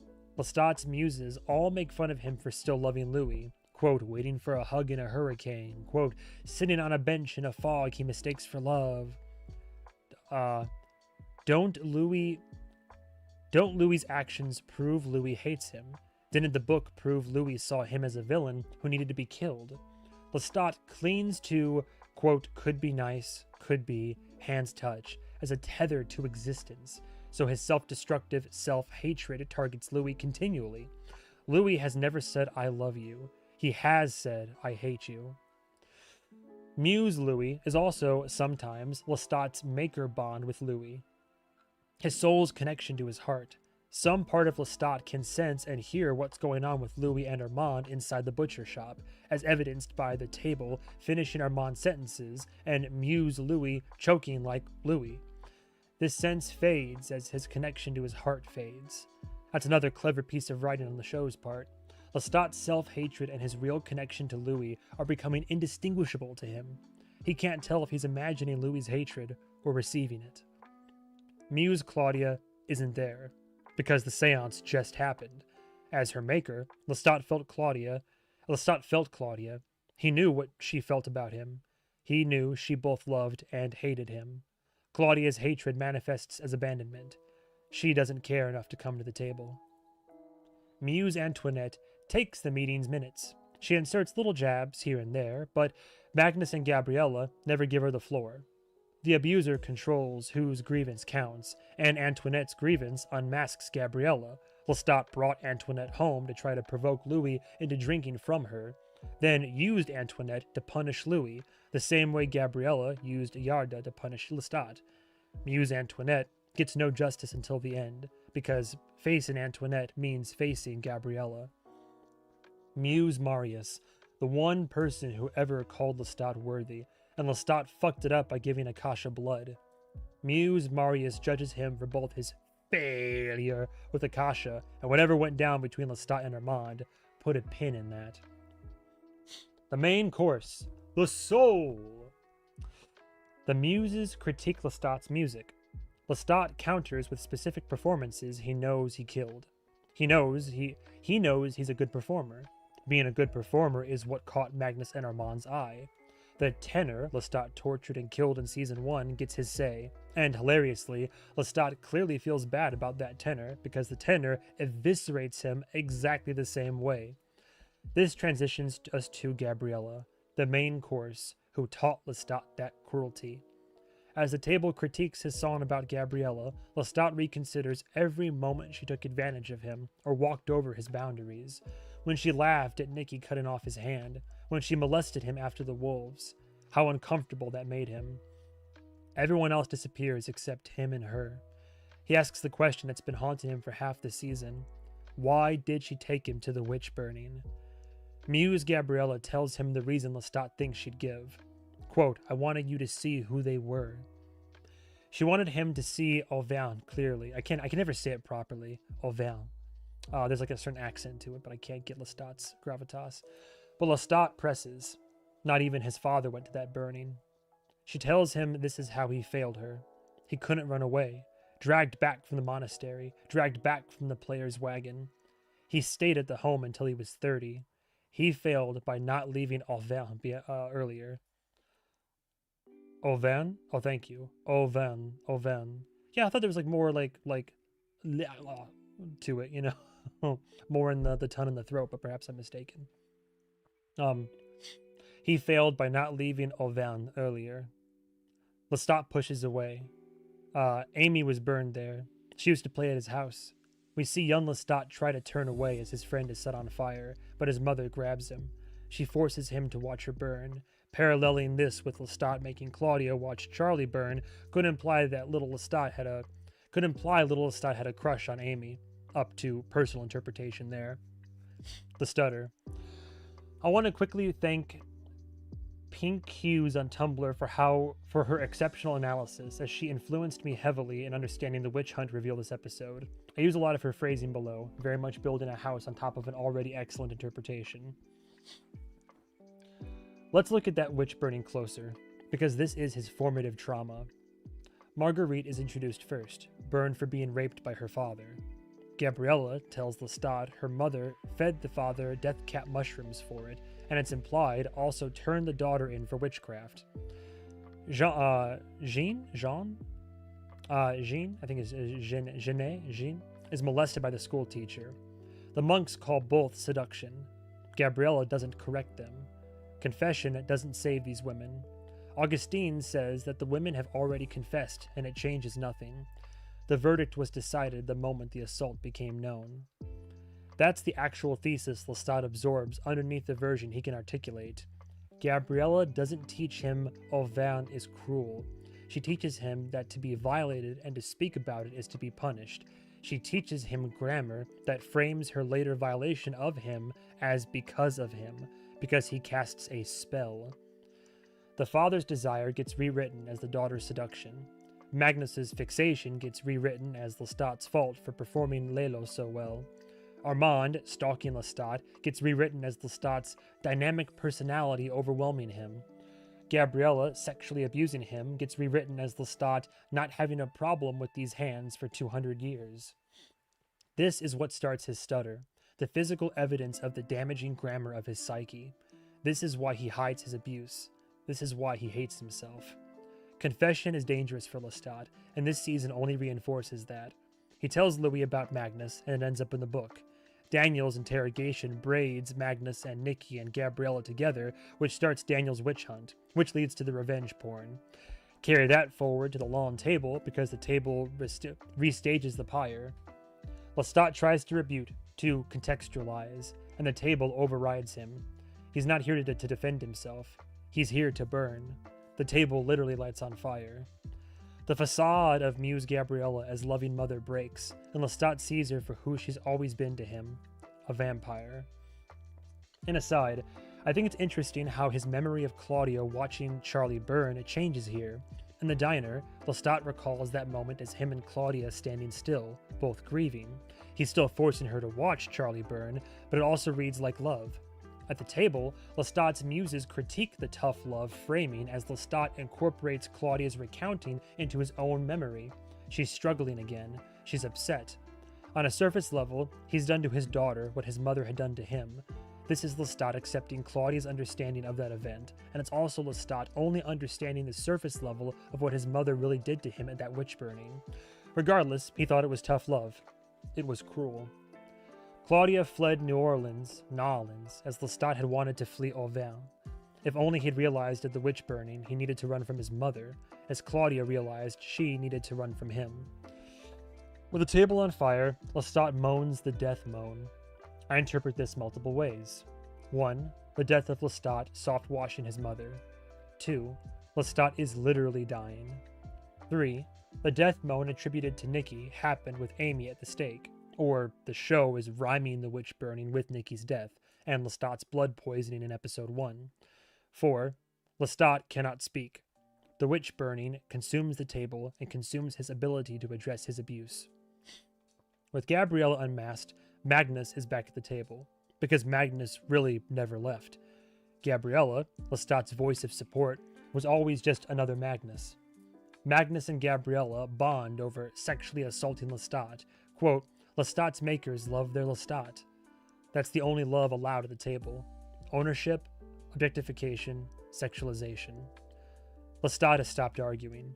He clings to that last moment alive on the bench with Louis as he feels himself dying.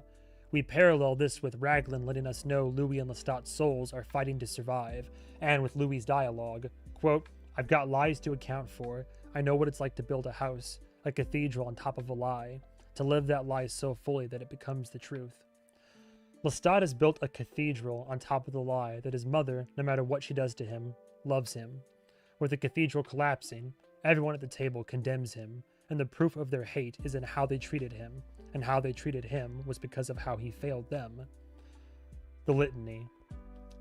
Quote, failed progeny of Magnus, unworthy chosen of Akasha, killed the daughter, saved the pimp.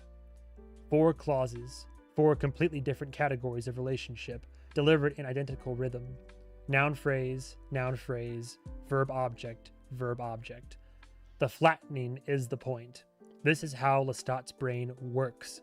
The sentence structure doesn't distinguish between 1. Something done to him. Magnus's abuse, reframed as Lestat's failure to be a good progeny. This is the same move Gabriella pulled with the witch burning. The violation becomes his inadequacy. 2. A mentor's disappointment. Marius, judgment from someone whose approval mattered to him. 3. Something with genuine shared culpability. Claudia, he did turn her. He did fail to protect her. Though the Coven and Armand's betrayal are real mitigating context, the litany simply omits. An act of love, recoded as degradation. Saving Louis gets relabeled with a word implying transaction, the pimp, because Lestat is genuinely struggling to figure out if the relationship is inherently vampiric or holistic and returned. Quote, I send my love to you, and you send that love back round to me. Lestat said on the altar when he turned Louis, but he's lost the ability to know if that's true. The book only exacerbated that. This is what a self-hating internal monologue sounds like. Oof, real. It doesn't rank severity. It doesn't hold context. It doesn't let a rescue stay a rescue. Everything gets pulled down to the same register of indictment. The pimp is Magnus/Gabriella grammar. Lestat doesn't literally believe Louis pimps him out. It's just that love isn't an available category in this grammar, because the people who taught him the word love made sure it always meant consumption. The table's incoherence is diagnostic. People suddenly change seats, shout, the soul at the same time, finish other sentences. Lestat's mind can no longer functionally tell the difference between guilt and grief, between being loved and being abused, between what he did and what was done to him, because the person who first blurred that line for him is sitting right there, still doing it. His muses continue. His whole life has been a failure.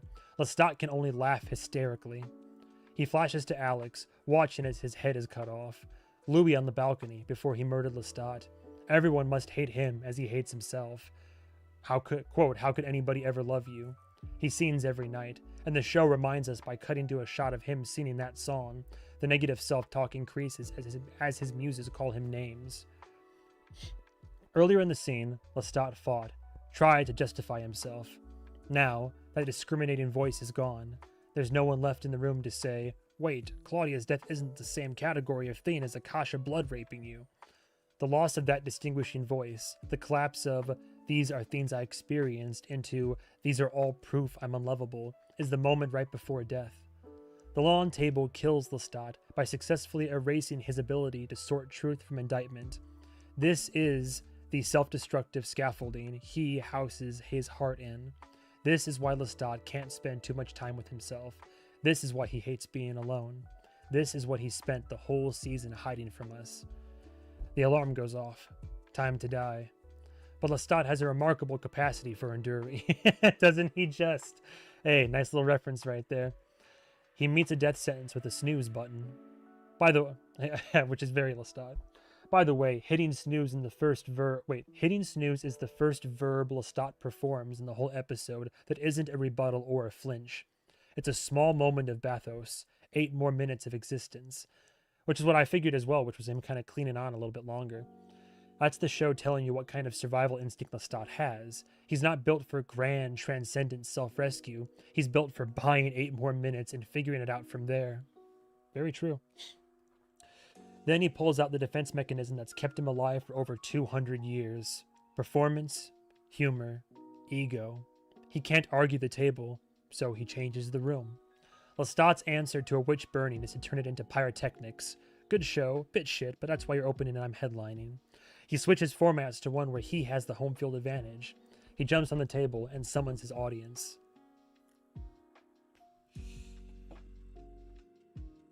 We're at a concert, in the place he first fell in love with music, through Nikki, and Lestat plays to the audience, playing up his egotism to maintain a sense of self. It's not a healthy pivot. The show doesn't play it as one. His performance is shaky. He's still fighting tears. Sometimes he can't stand up straight. The bit doesn't land because a bit has never been able to resolve anything for him.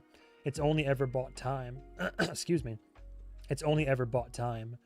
Performance and the snooze button are the same move. Both are stalling tactics dressed as agency. The audience is crucial, though, because he doesn't conjure his adoring fans. He conjures his own body count. He summons everyone he's murdered, made, or traumatized. He recalls all their faces, and most of their names. The interaction with Enzo tells us why. He cares that he hurt these people. He cares that that his violence causes damage.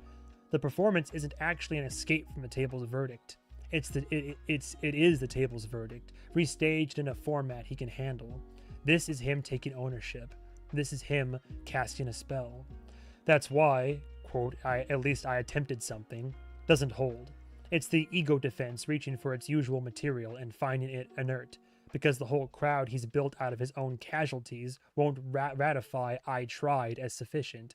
He needs something that isn't self-mythology, which is why I loved you, as grotesque as that love appeared to you. Thank you for coming. Matters. It's the truth. He's grasping for a reason to exist. It's okay that everyone hates him. He loves them anyway, and he expresses love through music. So he starts to introduce the song. Even plastic Dracula Alex is there, but he's still flashing through his life. He still can't find something to cling to. He tries the bench with Louis again. What else? What else can I find as a reason to exist? I'm failing. Again, he keeps thinking about Louis killing him. He accepts the verdict of the lawn table. Yes, he failed. He's been cruel to others when he didn't have to be. He loses his balance, falls. Down to the last thing he can think of to say, that he saw Enzo's beautifully wrapped package and felt terrible. And he gets the grammar wrong. Because this grammar was always built to fail him. And then Paul. You can interpret Paul multiple ways. 1. Paul is actually a spirit here to escort Lestat to the afterlife. 2. Lestat feels guilty for spelling Paul at the... I'm sorry, what? Lestat feels guilty for spelling Paul at the table in episode 1. Spelling. He feels he traumatized Paul. 3. Lestat summons a memory of Paul to remind himself of what he needs to live for. It doesn't matter how you read this moment. All work structurally for the intent. Lestat read Paul's mind. Paul reminds him that Louis does love him, even if he doesn't say it. Even if Lestat hates himself and thinks his life was a failure, he still gives himself this bit of grace. Louis loves him, so he hasn't totally failed. This is why Paul has to interrupt the concert. The performance genre, even at its most honest, tops out at I loved you, a claim about Lestat. It can't produce anything from outside Lestat's own head. Everything he's tried to cling to besides that one moment with Louis on the bench has failed because it's self-generated. And self-generated material is exactly what the lawn table just spent the whole episode teaching us destroys him. Paul works as the thing that finally holds him up, because Paul isn't Lestat arguing with himself in a new outfit. He's data Lestat gathered externally, testimony about Louis that didn't pass through Lestat's grammar on the way in. The snooze bought him time, the concert let him speak truth, but Paul is something from outside the self-hatred engine. That's probably why it's strong enough to keep him alive in the seconds he needs as his head is taken out of the bag and stitched back onto his body. Quote, silver threads stretched over threads. Stretched over other threads. The silver threads are lore, but other threads are his head being reattached, I think. Number 2, what? Oh, it's still number 1. Number 2, Guilt Paul would fit the episode's pattern where the thing that finally holds Lestat up isn't comfort, it's accountability that doesn't collapse into self-hatred. Enzo gives us an accountability without collapse beat. I know I hurt you. Stated plainly, not spiraled into, so I deserve to die. Paul, as guilt, would be the same move at higher stakes, worth considering. Final thoughts, why this was the finale. I don't like to point out my virtues. The episode's real question is, what does it cost to keep Louis and Lestat alive, and where does rescue actually come from? Oh, hang on, is this still royalty free, by the way? Okay, good. I got worried there for a second, sorry. With Louis, rescue comes from holding on to his humanity in whatever way he can. He turns to the half-human soul he conveniently whips out whenever he wants to win an argument, and that does indeed win him and Regina freedom. He self-reflects, finds empathy, and offers grace to the person who least deserves it from him. Louis doesn't owe Armand an apology, but one is tortured out of him anyway. It's painful and genuinely horrifying, and through it all, Louis reaffirms his connection to the truth, a connection he's been trying to reestablish all 3 seasons. Love of my life was him. I never forgive you for Paris and never will. You deserve to be loved, and I can't be that for you. Then he presses the wound he knows wins the argument, a rune at 12. Louis pressed this wound back in season 2, episode 5. This is something he knows is a sore spot, reminding Armand of his own humanity 500 years ago. Armand almost cries, then smiles and resets his face. Fine, Louis wins, but Armand's a sore loser and marks his chest. The lawn table is there to confirm Lestat's narration is not reliable, but not in the way the show played that with Louis. Many people walked into the season thinking Lestat is an unreliable narrator. Not especially. Not for me anyway.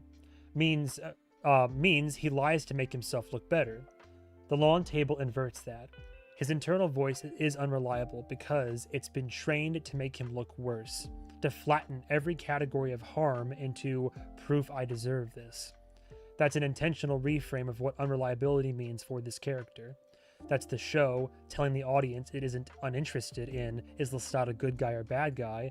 It's interested in how a person trapped inside cyclical abuse loses the ability to sort that question at all. A mind that can't distinguish someone raped me from I let my daughter die is not a mind rendering an accurate verdict on itself, even when some of the underlying facts, Claudia, the tenor, are true. The thing that actually saves Lestat is external, not self-generated. Paul interrupting the concert is the show saying self-hatred and self-mythology are the same closed loop. Neither one can save Lestat.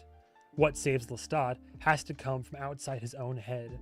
Data about Louis he didn't generate himself. That's thematically pointed. It implies the show thinks the way out of internalized abuse isn't introspection alone. It's contact with something real from outside the abuser's grammar. TLDR, accepting I love him saves Louis. Accepting he loves me saves Lestat. Well, there you go. Ooh, I mean, yeah, god damn. Quite Lynchian indeed, isn't it? Sorry, there were some comments in here. Yeah,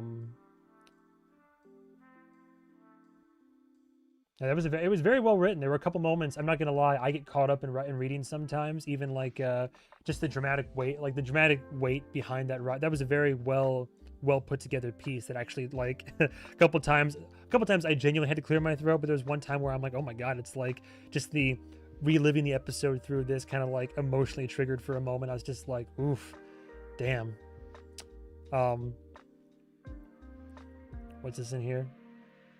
It's been an age since I've been a fandom this passionate. A reflection on the cast and crew when Roland and Autumn Brown caught up for drinks. He asked her, "Is the show too dense? Is it too much?" Yeah, Anne Rice fandom has always been extreme, rightfully so. The Vampire Chronicles are the reason I even exist at all. The reason I wanted to write. It's dense, but in a landscape of frivolous shows, I love that the niche vampire show is the one that works my brain muscles. I'm right there with you. I am so happy you got to read that. I appreciate that. Just a great piece of writing analysis. Yeah, it's impactful. It seems natural that a story with themes of enduring love and obsession would receive that same response. I had a thought and I just immediately lost it. Yeah, no, I love most of the shows that I'm watching right now. Most of them, I love that I'm watching them because they are challenging. I like that. Like, it's one thing to watch a show that plays it safe or is predictable but could still be good and fun and entertaining, but as much as I sometimes get annoyed with myself for struggling and flailing, and sometimes I'll be critical on myself for not understanding or picking up on something the first time or not being able to properly extrapolate and interpret, but it's also part of the fun of it is that sometimes it's like maybe I'm not supposed to get it on the first time and I need to revisit and I need to really dissect and dig into it, and it's so fun. But that's happening with me right now with Teenage Sex and Death at Camp Miasma. So I'm a big fan of I Saw the TV Glow. Love the movie. Great stuff. I have now seen Camp Miasma twice, and seeing it a second time helped to recontextualize certain elements of it, but there are still elements of that narrative that I'm on the cusp of a breakthrough, and I'm really trying to connect the last dots, but I feel like almost like I feel like an imposter almost, that I can't like sit down and write out a dissertation on that movie just from one viewing, but I really enjoy it, and there's a lot to dig into with that, and it's a lot more than what you think it is on the surface, or like based on the trailer. It's a lot more subversive. Beautifully broken down. It really is a genius piece of writing, the whole long table concept. For sure. Going back into it, let's see. Back to the finale. Comments. Lynn says, Paul here is acting as a proverbial Saint Peter. Everybody's talking about Saint Peter. Maybe it's because I don't have a religious background and upbringing, aside from going to a Lutheran church for a couple months. Maybe I should get further educated in theological studies. I'm so jealous you already got to watch Camp Miasma. I got very lucky because I'm a official critic right now. My first viewing was an early access. I got sent a screener link for it, so I got to watch it at home, and then I liked it so much, and then my gal pal also wanted to see it as well. So then we decided, our local art house cinema actually was doing for opening night, not only was there an introduction that I'll post the full thing of on Instagram, beautiful. There's a writer for the Nashville scene, Jason Shawnham. He's like the senior critic. The way that he breaks down everything from Oscar-winning, award-winning films to grindhouse slasher flicks of the 70s and 80s, I adore his writing style and his reverence, and he's truly an inspiration for me. I'll post the full. He has an 8-minute monologue before the film started, and all of his intros are like this. These beautiful, pre-written, well-constructed, funny, subversive. I can only go on and on about this guy, but I love his writing style, and I aspire to be like him. But I'll post his full thing on there. He did an intro for it, and then we also got to watch Camp Miasma on a 35mm print, so it was like a film screening too. What, did you miss something wicked? I read the whole Reddit dissection of the lawn table. St. Peter meets you at the pearly gates, goes over your sins, I believe. Oh, well, I learned that in Hazbin Hotel. Hazbin Hotel season 2, St. Peter rolled up and was like, I just watched the gate. Oh, yeah, exactly, Hush. That's what I just said. literally the first thing I thought of. I was just like, oh, yeah, St. Peter. When are we gonna bring the speaker of God up in this bitch? When's Luke gonna show up? No! Hilarious. Paul here is acting as a proverbial Saint Peter. Remember, Lestat said when he changed scenes, "You were all here because I killed you, made you, or memorably traumatized you." It's not just people he killed, and Paul was never killed by Lestat. I mean, now the books confirm it. I guess I know that now. And Rice confirmed it. It was a freak moment, a combination of Louis telling him he loved him, also why Louis is scared of saying the words of Lestat, because the last time he told it to someone, they committed suicide. Him having his mental health issues, knowing his brother lays with the devil, his mom, just a hard life. At the same time, it can be speculated it was also because he knew Louis was in good hands, and in this moment, he can be seen as the real Paul, acting like St. Peter, since Lestat is seconds away from death.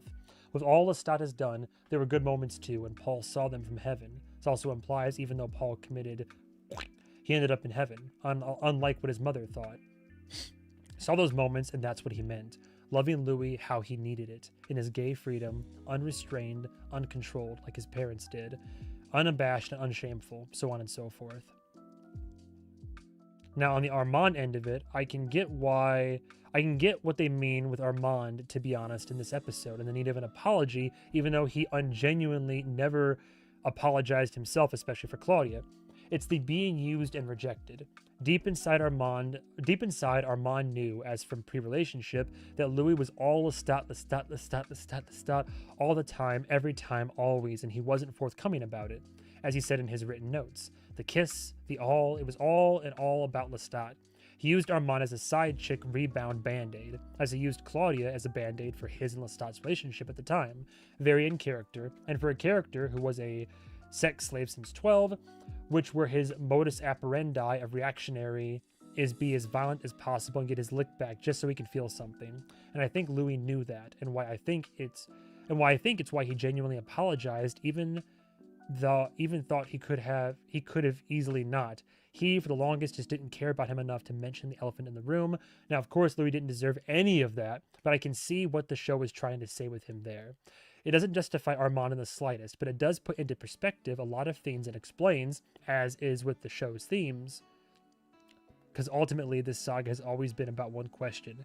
If you had immortality, does that give you enough time to grow and move on from generational abuse, trauma, and a cycle of abuse that perpetuates you and those around you that you also ultimately end up inflicting onto others? If you're given infinite time, can you reach it? Oh, hang on, my little light went out. Is that good or bad? That's not too bad. Although I feel like my camera is still kind of like on the slow. Do I need more light? I keep putting more light on this situation. Does that help at all? It does. Okay. I might do some more red in a moment though. Followed immediately by, I don't care what anyone says, Louis did not deserve that. Oh Lord. Supple says, I legit cannot wait to see what they do with Gabriella in season 4. Jennifer L is fabulous. Yeah, she's a character to watch develop. Really would love some more interaction between Gabrielle and Louis. Interested to see how they end up navigating that. Confirmation that Paul didn't go to hell was so heartwarming to me. It was nice. I really do want to watch it again and kind of like, I never was a huge fan of Paul, truth be told, but I want to come around to him. You're good with lighting and audio. I think I'm more worried about the my camera, like on OBS it's showing that my camera is like lagging a little bit if there's not enough light, so I guess I'm just curious about that. Kat also goes on to say, and Daniel's anger at Lestat is super out of proportion to what Lestat did. I'd agree. You think the revenge porn, which was already way too much, would satisfy Daniel, but no, let's just kill him, LMAO. I agree with Movie Man. I don't really like what Daniel has become this season. I honestly not miss him if Daniel really ends up dying bad. Yeah, that's the other question, is that, what a cliffhanger, by the way, that Talamasca show up, get the head and the bowling ball back from Daniel, and then it looks like they're just going to leave him alone, but then Daniel bears his fangs, and there's like an implication of impending violence, which makes me wonder. Jennifer L got big cougar vibes. Oh, I can't imagine what you're referring to. Armand would never have let Louis die. No, but got pretty damn close, didn't he? Like it got really close. Would have let Regina die though. This innocent girl. Daniel pissed me the fuck off this season. Yeah, as much as I love Daniel, even being my favorite character, my faith wavered, to say the least. Epicritics agrees, absolutely. Even Lestat already explaining it was meant as a gift and a prank, but nothing malicious like taking his head or putting out revenge porn. Daniel's being a little bitch. Yeah, for real. Everyone shut up, my show's on. Clarification from Lady Greensleeves. When he's referring to having faked his death, he means after he got shot after his last show before recording the album. He let everyone think he was dead publicly. I appreciate that clarification. It was lost on me in the moment, I believe. Save the vamps, of course, unless he does it again. Haha, who knows. It's a little vague, but given the presence of Louis and TC and Gabriella at the lawn table, it's pretty clear that most of these entities are just his mental conjurings of the people who were most important to him. His fledglings, his master, his mentor, his younger selves. Later on, his victims and anyone he'd ever memorably traumatized, however that could be translated. Congratulations on your historical proximity to me. I do think Paul is the exception. Why? The bird song. He's been dreaming of it for months, and the fact he shows up just at the moment he would have died gives him profound truth and shows him a glimpse of the afterlife. Then, hears from a seemingly female voice that he gets more life to live. God is a woman. See, even in that moment, the whole more life to live bit, I didn't put that together in the moment as, oh God. I didn't realize that Alanis Morissette was reaching out to him in that moment and saying you get to live on a little bit longer.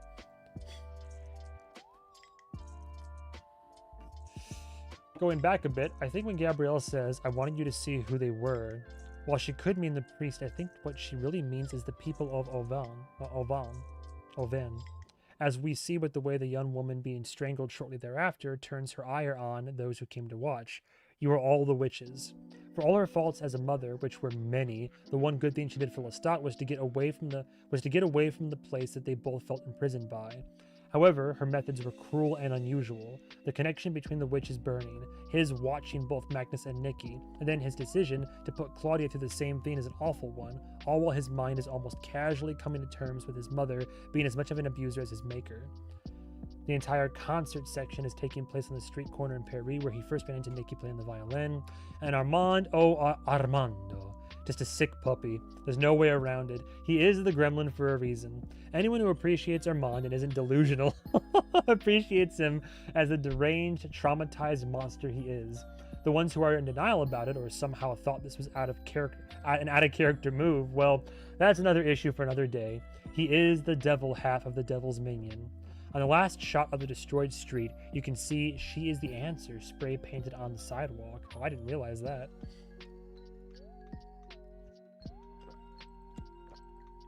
Another comment from Eek. Cute new, I like the username, kind of cute. One of the themes I really liked about this season is the theme of reclaiming autonomy. We are first introduced to this when Lestat's attempting to reclaim his autonomy and story with regard to the interview with the vampire book and being painted as a one-dimensional villain. As we dive deeper into the story and Lestat as a character, though, it becomes more focused on reclaiming his bodily autonomy in connection to the countless sexual assaults and violations he has shown to have suffered and continue to suffer throughout the episodes. It all accumulates in this final episode with him confronting Gabby, who is arguably the biggest abuser and one that continues to abuse him in present day, and coming to terms with the reality of their relationship. Louis and Armand's storyline also ties into this, with the confrontation of Armand's past in sex slavery, Louis' own sex trafficking past as a former pimp, and now how that impacted their relationship, while also being under the circumstances of Louis not having any agency via the beheading and threat on him and Regina's life. I don't know. There's just a lot surrounding this topic in this season that I could write an essay on, lol. I have thoughts about this season that I'm going to need a couple of rewatches to sort through, but overall I really enjoyed it. I understand it's not what majority of folks were expecting, I sure wasn't, but taking it for what it is and the knowledge that this is only part one, with aspects being saved for the next season, I think the writers did a great job with the story they wanted to tell. Armand's villainy was delicious in the finale. Oh, I mean, for sure. Gremlin mode, like full gremlin mode. Even when Lestat does leave, she still follows him to Paris. I question why she never left before. We need to have some monstrous behavior. They're vampires. That's a good point. But I want them to just live fun, nice and have a good time. A woman in that time Leaving a family of that renown, she must have been shunned. I guess Lestat would give her a reason to visit. She goes there because she's died imminently, indeed. Same on Daniel. I defended him in so many other reactions during seasons 1 and 2. He's definitely one of my favorites. This season, he was in his angry brat vampire phase. I did not appreciate it. Yeah, exactly. I've got my qualms. I have my qualms. That's actually leads into a question I did want to ask in general. So, is there anybody in here right now? There's like about 25 people watching on YouTube and about none watching on Twitch. From the people that are watching, did anybody in here right now, or if you're watching this after the stream has ended, put in the comments, did anybody not enjoy the season? I can't get past the release of the sex tape. No, it's pretty fucked. But I like to think the sex tape was also kind of at the behest of Armand, which doesn't excuse Daniel's involvement for sure, because he like helped to produce the damn thing. But I mean, it didn't happen until he got with Armand. But I'd be very curious to know if anybody just didn't enjoy the season. That's like in here right now. I'm more curious in the gripes and the complaints and all that. Me, I'm no one. Probably would have branded her for a witch. Abandon your rich family, witch. I think that shot in the alley with Daniel draining the guy shows how terrified and alone Daniel is. Very good point. I'm glad you enjoyed it, but did anybody not? I see. Maggie says, I liked it, but it was less my thing than the first 2 seasons. Not really criticism, just personal taste. No, I get that. Earlier on in the stream, I was saying that I really loved season 3, but then I was like, what's my favorite season so far? And I was like, was it 3? And I thought about it. I was like, not my favorite. Something about 1 and 2, maybe even 2, really doing it for me, perhaps. I think 2 it really finds its like rhythm and beat. But for me, as much as I loved 3 and almost every element of it, I think it's still not my favorite. Sabi says, it was not all that I wanted. I don't know that all I wanted, but it gave me some things I didn't know I wanted. That's a good way of putting it. Seasons 1 and 2 are peak, says Something Wicked. This was enjoyable, but strayed too far away from the books for my liking. Fair enough. Definitely not as good as 1 or 2. My favorite episode was the one with Louis and Lestat, which was the most seasons 1, seasons 2. There were themes from the book that I wanted more of, but they did a great job replacing it. Oh, Sabi is Melissa. Oh, hello. My personal rating is 231. Oh, really? Interesting. See, I love we have the whole spectrum here, a whole dichotomy here. It seems to be book fans and readers are saying either I liked it all right but wanted more, or some people saying it diverted a little bit. Like some people are still being generous and they're saying I diverted too much from the series for my liking, but I still enjoyed it. My ranking is 321. Oh, Supple, it's your favorite? Hot diggity daffodil. I'm 50-50 on the season. If it was any other show, I would have just said that I love it, but compared to the first 2, I was left a little disappointed. Yeah, I will say as I was watching, I felt myself making more excuses for this season. Again, not to disparage it like in its entirety, but there were definitely elements where I was like, I wouldn't have had these similar complaints in the first 2 seasons, and then I had to keep saying, well, let's see how the season ends first before. And the fact that I kept having to say that is kind of indicative as to moments where I was like, what's going on here? Mine was 312. So a lot of people, 3 is like the best one. I wanted more of the history in France from the Vampire Lestat book. I still enjoyed it though. Luke Lemon art. Oh shit, Luke Lemon art. Oh, I gotta see the. Hang on. Where's the was there like an Instagram page for that?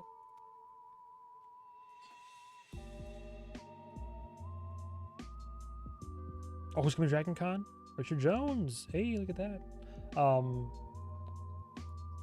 Luke Lemon.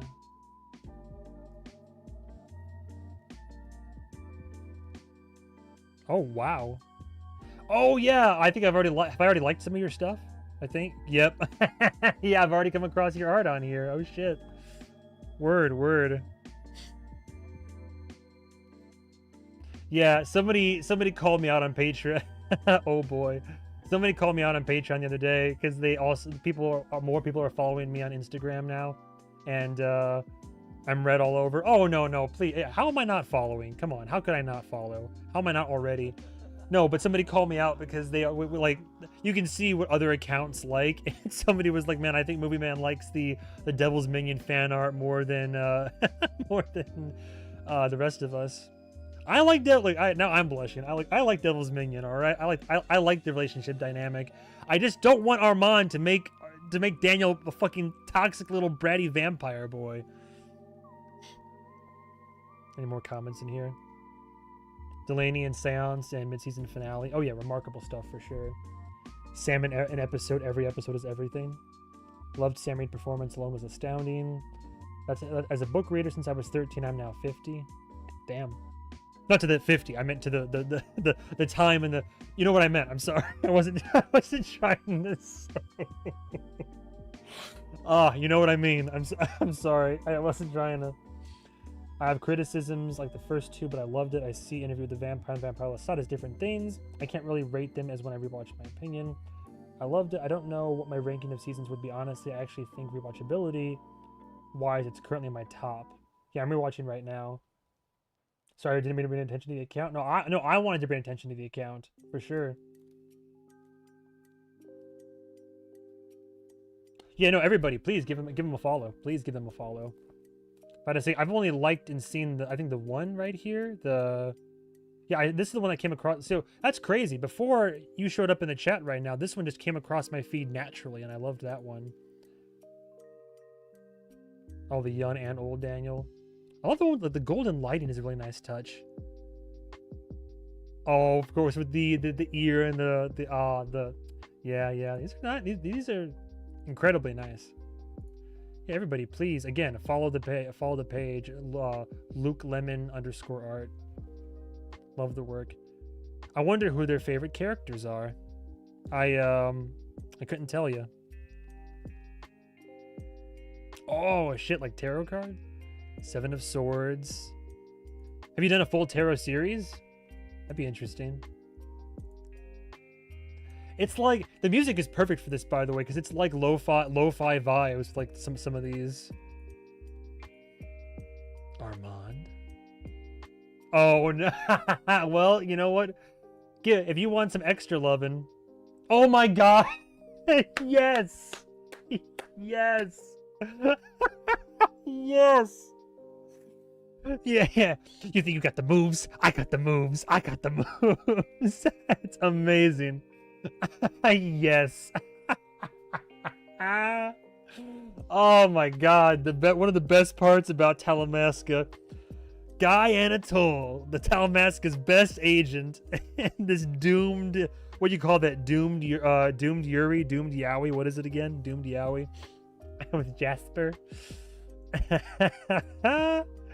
Oh, hell yeah! Boom, dropping more likes. Get out of town. Are you kidding me? I'm gonna get lost in here forever. I'm gonna start by. This is dangerous. I don't know, because I know for a fact that when Darkwave watches as well, I think she's gonna be about Devil's Minion, perhaps, maybe. Ooh, the drips though, the drip. Dude, we got like an online dating sim going on, man. I gotta stop. I keep scrolling. I can't stop on their phones in bed. Get out of here with the cute. It's too cute. Stop it. Stop it. I can't handle this right now. Come on, what are you showing me? Come on. I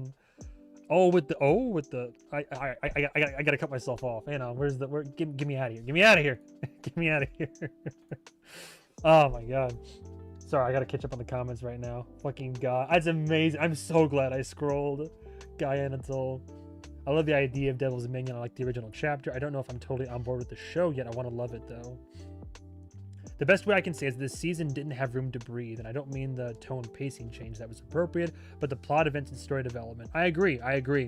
The elements that happened in seasons 1 and 2, every moment was so impactful, and there was so much room for like you to the build up to it, the lead in, experiencing the moment, the fallout for it. With San Francisco being like the biggest example of like lay the seeds and the breadcrumbs, work up to it, and then finally like the episode finale climax of like, oh, there's more to the recording, and then don't be afraid, start the tape, the piano motif, like even just moments like that are so impactful because they like soak and marinate and they build up. I think about that shit a lot. Like it really, I love how it was executed in season 2.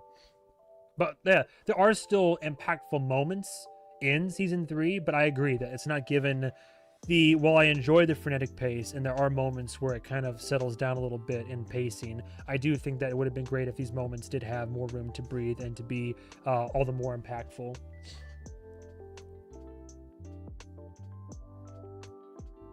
I'm under the table right now hiding. Sorry, I'm trying to catch up on comments right now. Okay, thank you, Carrie. Yeah, I know what you meant. I appreciate that. Guy and Jasper, what should have happened? Honestly, that would have made the show so much more interesting. Talamasca should have leaned into the gay, like as it was already. Agent Guy will always be famous. Interview with the Vampire got lucky having it be 2 seasons because of the strike, where something happened and it made everything better. Imagine season 1 and 2 is only 7-8 episodes. Probably would have been, yeah, like much less, like the quality would have suffered. They were the best part of Talamasca. Oh, I agree. I agree, Luke Lemonard. I 100%. It's Guy Anatole, for better or for worse, is what made Talamasca bearable for me, but not in the way that he was intended to. Everyone was calling them Timu, Devil's Minion. Movie Man CO and AO3. No, don't bring me into this.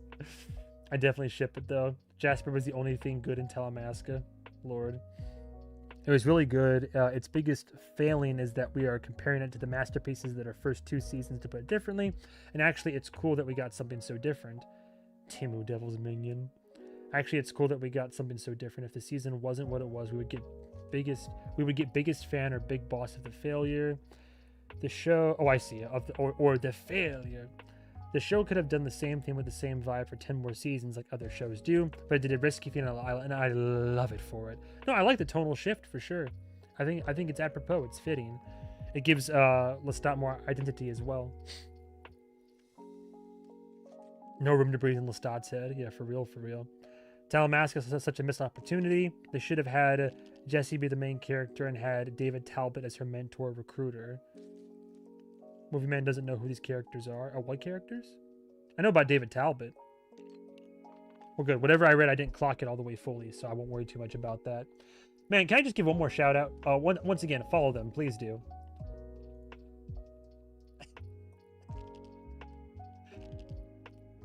His were just better. Of course they're better. He was making it for his special little guy. He was making little cocktails for a special little boy. Dude, love it again. Once again, please follow them. Support artists. Now, let's see why are those not loading? Now let's see AMC. What AMC merch store has the Vampire Lestat merch? They have the fan art section. Let's see those cowards incorporate some of the the more risque stuff. Because where's they did put a fan art section, didn't they? I still need a fucking I've been meaning to buy a tour shirt for forever. Still $55 for a shot glass set is fucking highway rob. Like for a shirt, I've paid $50 for a concert t-shirt before, but 60, I mean, I'm sure after shipping it's going to be 60, 70 bucks. So like 70 bucks for 4 shot glasses is insane. But that being said, I know the money's going to, well, hopefully a good cause. Tour collection. Where's the artist section? Didn't they? Lestat. Bestsellers and fan favorites. Wait, did they not do I thought they had the fan art section now. Where'd it go? Apparel? All products? Maybe it'd be under all products. Did they shut it down? Did it sell out?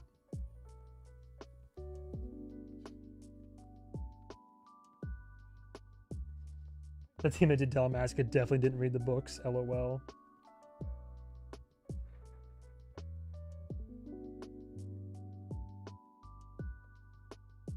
They're crazy for the shot glasses. San Fran crew neck for you. Oh, yeah? Wait, in here or somewhere else? Hang on, wait. Vampire Lestat merch, fan art merch, maybe, I think. Hello? Oh yeah. Oh, can you put the crock pot onto warm instead of low? It should be good. And if you want to like get some for food, go for it. Fan art collection page. Okay, here we go. So it is still available and up. Nothing's sold out yet. Yeah, everybody check this out because to AMC's credit, they did incorporate this new like fan art section here, where they have, yeah, I like that. Cats, and they credit the artists appropriately. We have Cat's Doodle, Fruit Gravy. Oh no, the San Francisco. Oh really? This is the crew neck you were talking about. Yo, okay. I have to get it now. Are you kidding me? San Francisco. Damn.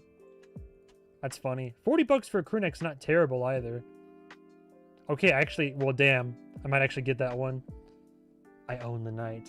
Louis in the fucking machete, cigarette, wife beater drip. Or tank top, sorry. Yes, made for you. Honestly. San Francisco.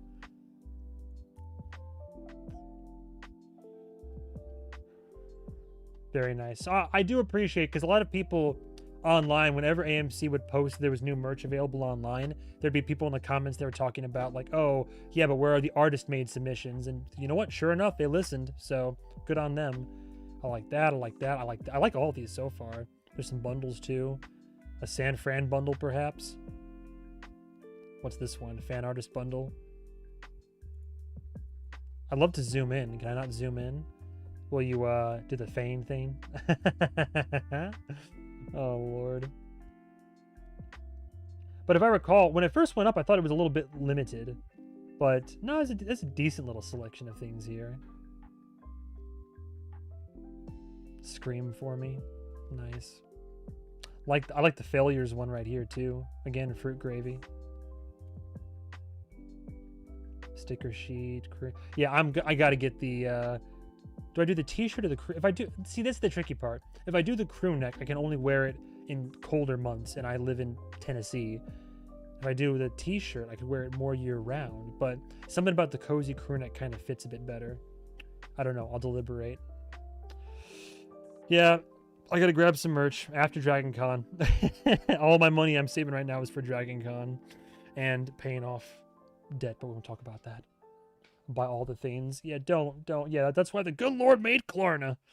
Don't. You guys are all terrible influences, but yes, I will. On a separate note, I did hear that somebody got me a little something. I was going to. I saw Lestat went on sale, and I think somebody actually. Well, I shouldn't say I think. I know for a fact a couple people might have gotten together and gotten me a little surprise. So I had been meaning to. I never considered this to be even a thing, but I'm looking into maybe getting a PO box for the future. So I mean, if anybody, this sounds so weird to ask, but just so I know if I can justify the cost, does anybody have any interest? It sounds so weird to say.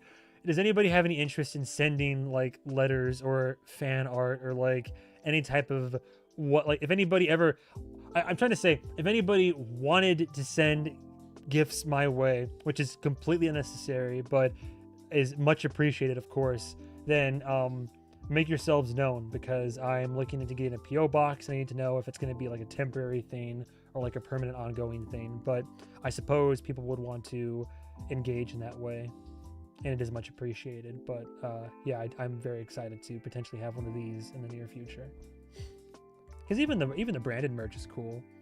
The posters, the shirts. I definitely, if I was gonna get anything, it would be the if they still have. Yeah, here we go.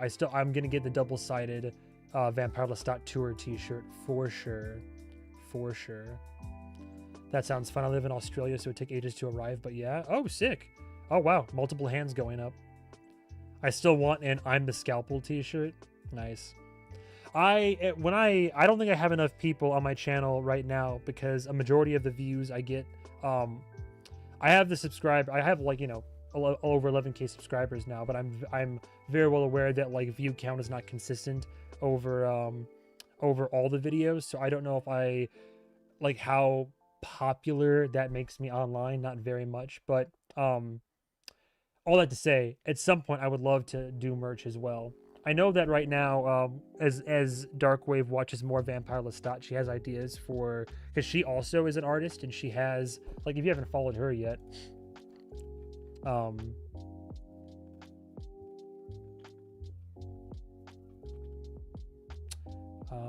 Darkwave works. Yeah, so this is the artful side. Oh my, the artful side of what my gal pal works on and all that. So feel free to follow her as well. But so as you can see, I'm having a bit of an influence on her.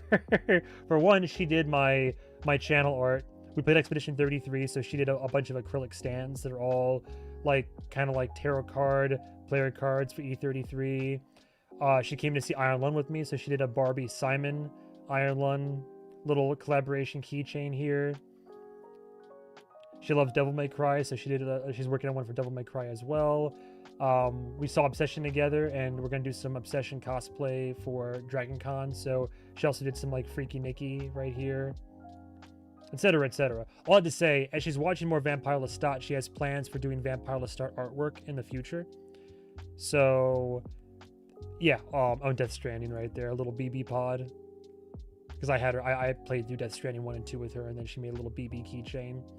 But what I'm trying to say is that, in addition to one, follow her and support her. This is her, like, she has a cosplay page, and then she has an art page here. But as she makes Vampire Lestat art, which she's going to, like keychains, prints, different types of like products and such, I will be sure to advertise them. And so if any of you guys and gals want to get them and support her, she'll be doing that as well in the future. Appreciate that, yeah. I think she's quite talented. Where does she order all that physical merch, if you don't mind me asking? You mean where does she order the stuff to like then sell? There's I can text her real quick and find out. There's a website that I think she utilizes for all this.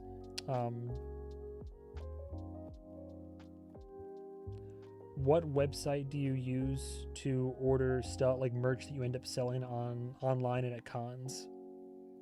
There we go. But yeah, I'll definitely advertise. So she's going to be doing Vampire Lestat, an interview with the vampire themed art in the near future, and I will definitely let everybody know when she does that. Let me check and make sure I do. The only thing that Caster Labs doesn't let me know about are donations. So I'm just making sure to scroll back and make sure I don't want to miss any donos. They usually stand out pretty well. I don't think I've missed any others since the last one, so that's good. Okay, cool. Do advertise, so cool. Where does she order all the physical merch? Don't mind me asking. Yeah, no, for sure. She goes through Vograce? What the hell is that? Vograce? Oh, there you go. This is what she uses. Vograce. She does this for all her orders, like bulk, whenever she's ordering in bulk for different products and items and all that. So, if you're looking to expanding your product line and all that, yeah, she did do this really. I don't know if it's on her page or not, but she did a Has Been Hotel acrylic stand of Adam that I liked a lot. Oh yeah, I love this. I bought one of these from her. I love this one. Nifty the Atom Slayer. I would say spoilers, but I mean, it's been out for a minute. But yeah, it's a little with Nifty on top of Adam, and then the little hand dagger. It's like and the little stabby. I like that one a lot. It's a good one. But yeah, so also does acrylic standees, of course. I like this one too. She did one with Adam where it was like in her style, but Adam with the under the mask and with the mask still kind of on. And then I told her, like, well, you did one for him, you gotta do one for Loot. And so then she did one for Loot as well. But yeah, love it when she takes like these different IPs and properties and does them in her art style. Plenty of Sonic content for my fellow autistic individuals as well. It's not offensive because I'm also on the spectrum. I have to be. There's no shot I'm not. She loves Spider-Verse as well. Anyway, getting off topic a little bit, but yeah. So. Oh, but she recently found Lolly Poppins. Oh, I don't know if that's a better one or not, but she also uses Lolly Poppins.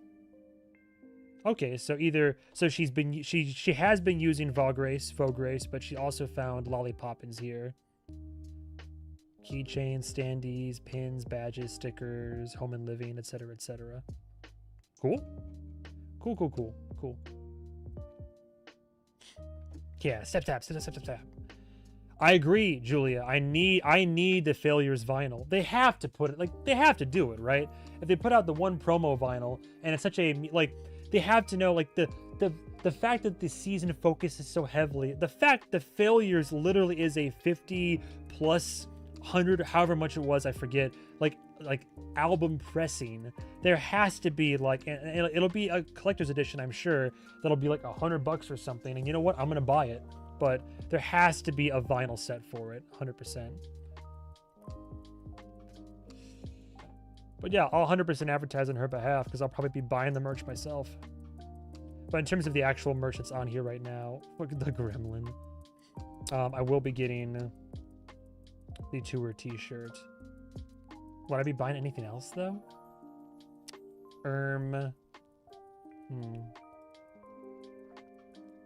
Maybe the roadie tote, maybe.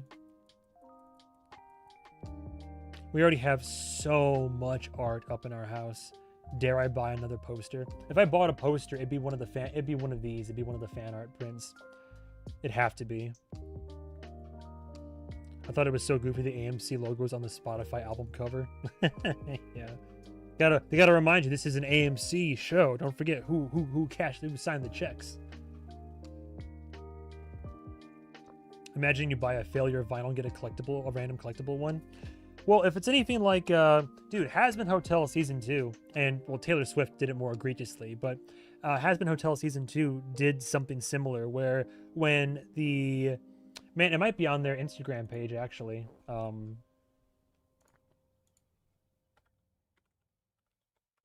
What is it? Hell of a Has-Been, isn't that it? Hellaverse, that's what it was. When they first announced the... look, they even did it again. I forgot to mention. They already released a Season 1 and Season 2 vinyl. And then, like, the show's not over yet. And they're like, get the Season 1 and 2 Deluxe Edition. And what's worse is I collect the Has-Been Hotel cards, for better or for worse. I literally have... Oh, boy. I have, like... I don't know if there's enough light to see this or not. I have, like, literally... All these are just the foils alone, but I collect the art cards because I love the artwork on these a lot. You can barely see it, but anyway, I got a whole book of the cards, and so I've shelled out a little bit too much money for some of these. Point being, there's a card you can only specifically get if you order. I already have the vinyl of Season 1 and Season 2 respectively, and they're like, oh, buy the collector's one and you'll get the Quack-Along card, and it's the only fucking way to get the Quack-Along card. I'm just like, well, fuck my life. I'm not going to spend $80 for one card. I can't do it right now. Can't justify it. But that being said, when they announced Seasons 1, they announced the Season 2 vinyls, they did what you're suggesting with the whole, like, the random vinyl thing. It wasn't random, but they announced it, and then they said, it might not be on here.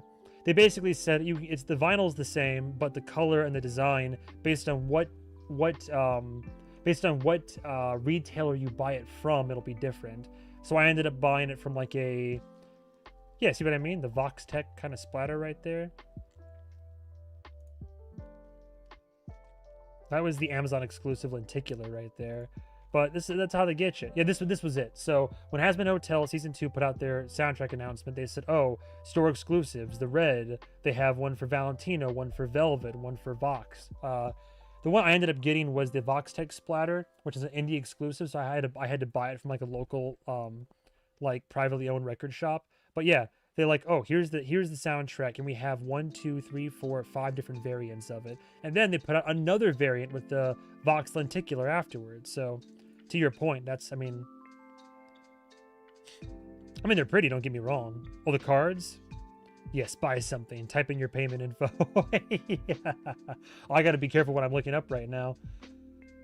Look, joke's on you. As far as my desktop goes, I've cleared out my browser history. So, you know, well, the world may never know. Although, if you've watched my reaction content for a while, especially in succession, I think some people figured out some things about me. But anyway. Wouldn't want to cause any issues with the showrunners. Have to wonder what's in Sam Reed's contract for album releases. That's for sure.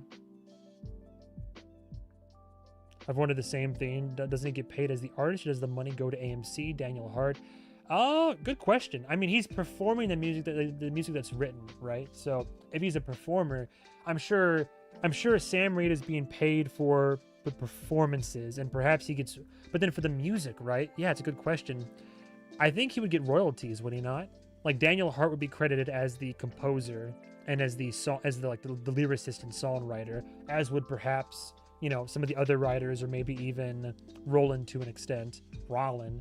But with Sam, I would just assume he got paid up front based on whatever his agent negotiated, and then from that point it would be like it's got to be a royalty deal, right? Like royalties or residuals for all the replays online and such, and for, I mean, the fact that he's like, unless he just got paid a flat payment up front, could be some issues, could be the holdup. Yeah, but you say that, but they already put out one vinyl, right? Because they put out I have it in the other room, but it's that green, what is it? If I type it in, Vampire Lestat vinyl. There already is one vinyl through Lakeshore Records here. It's sold out now. I managed to snag one, but yeah, they already put out this one, so technically it has been distributed, like physically speaking. Granted, it's only 2 tracks, Law and Face and Your Biggest Fan, but they've put out a vinyl. I'm so glad I bought it when I did. Shout out to Patreon for letting me know when that went live. But yeah, could be the holdup.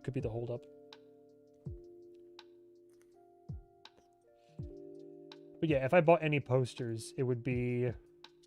I think I'd buy the tour t-shirt for sure from the main site, but then from this site, I have to get the San Francisco, and I kind of want it to be in crew neck form, kind of. Only a few bucks more for a crew neck anyway, unless it's a comfy crew neck. But if I bought a poster, it would probably be the, maybe it would be Rest, maybe. Of all the one episode that fucked me up, and that made that episode was what galvanized me the most against Armand, because like the way I saw it was Armand trying to talk a guy into like letting himself be killed, or basically like talking himself into like, as far as my interpretation went, like accepting those suicidal ideations and thoughts of hopelessness and such. So definitely wasn't a fan of Armand after that episode. But anyway. Oh, or this one. Honestly. Is this website allergic to showing me an increased version, an increased size? But I like this one a lot too.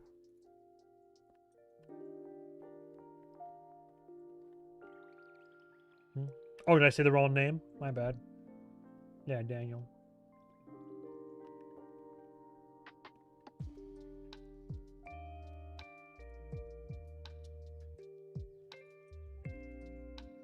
All right, still copyright free. That's good. This is Halloween lo-fi. If you can say so. Any other comments I didn't get around to in this one? That's the same banana from stream start 3 hours ago. Von Odd, you hush. All right, look, they make banana pudding out of old bananas. It's just been chilling here. It's still good. Like, leave me alone. Guy can't even eat a banana in peace. I'm like, no, I just can't. I'm just trying to live my life.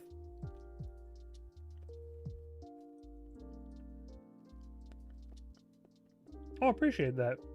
Maggie says it isn't... Oh, sorry. Impolite.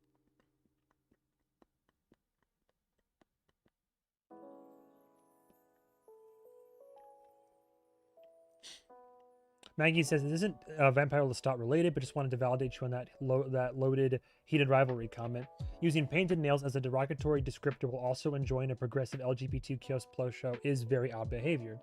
Funny enough, there's a minor scene in the sequel book where Ilya does have his nails painted, something this person will have to contend with if it's included. Yeah, for real. I'm just, in retrospect, that comment's just more odd to me than anything. Jacob talking about Paul coming to Lestat. Oh, sure. I cried when I read that the first time. One of the things that gets leveled at Louis is that he's never told Lestat that he loves him, but Paul is the last person Louis said I love you to, and he took his own life immediately after, and Louis feels a sense of responsibility for that, and so I think for Paul to be the one that sort of offers that to Lestat in the way of saying, you are loved, you're capable of love, you are lovable in some way, because I know he loves you, I know it, is a really, really important interconnected moment. That's the way that Louis is gonna be able to tell Lestat that he loves him in so many words. I think it's beautiful. I cried when I read that the first time. Yeah, and the Reddit post I think also delved into that a little bit, or somebody's comment. He stopped masticating just to read it. Remind me again. Look, I'm not ashamed to look up a word I forget about. Masticating definition. What is that again? The formal or scientific act of chewing. Stop chewing to read that. Yeah. Very funny. I had a feeling. I think I've heard mastication used once or twice.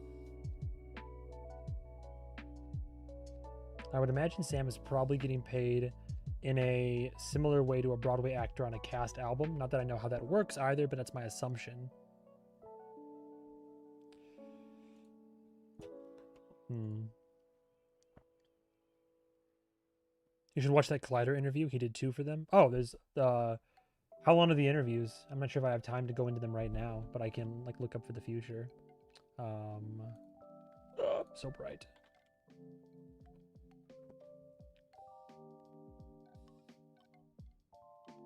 It's always so interesting. Oh, I see that it's 6 days ago. Oh, 28 minutes. I should bookmark that. I can ever look at my watch later list. It's always curious to see what YouTube recommends to me. And sure enough, Queen of the Damned. First words on season 4. Anything else Vampire Lestat related? The Best of Better Call Saul. I have been on a Chris Hansen kick as of late. Very excited for prime time. Drag Queen reacts to Interview with a Vampire? Oh, that could be a fun one. Oh, okay. Siri, play Toxic by Britney Spears. Yeah.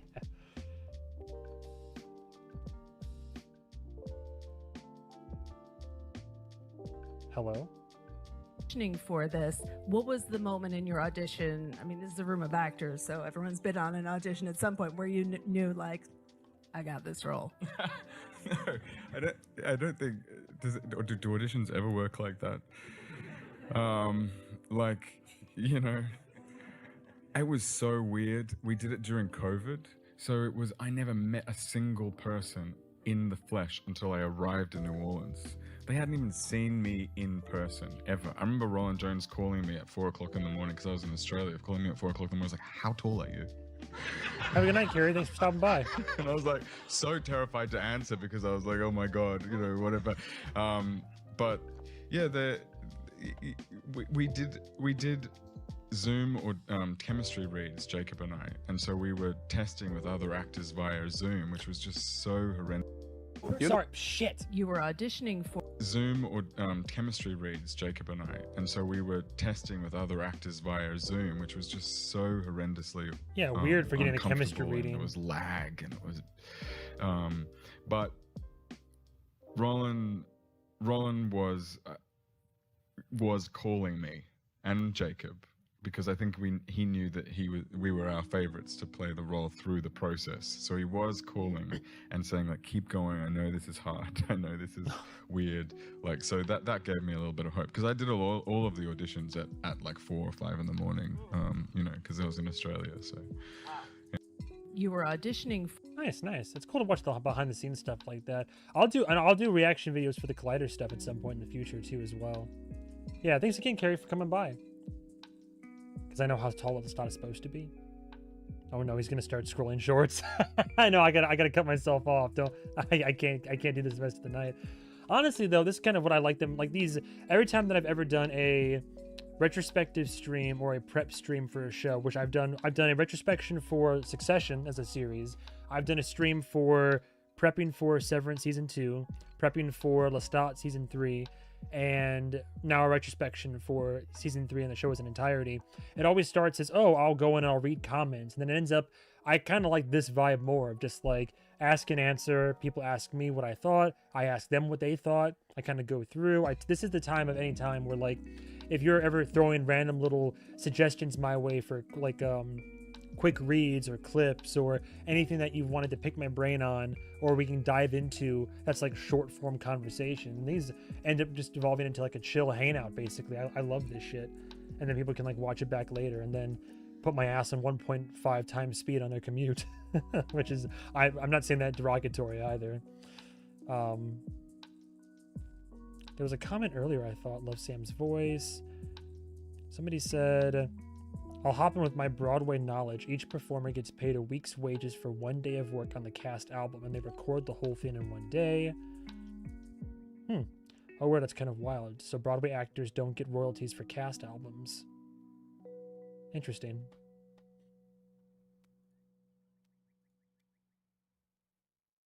I really like that dissection here on Reddit. That was, again, shout out to interview vampire by Do Kale.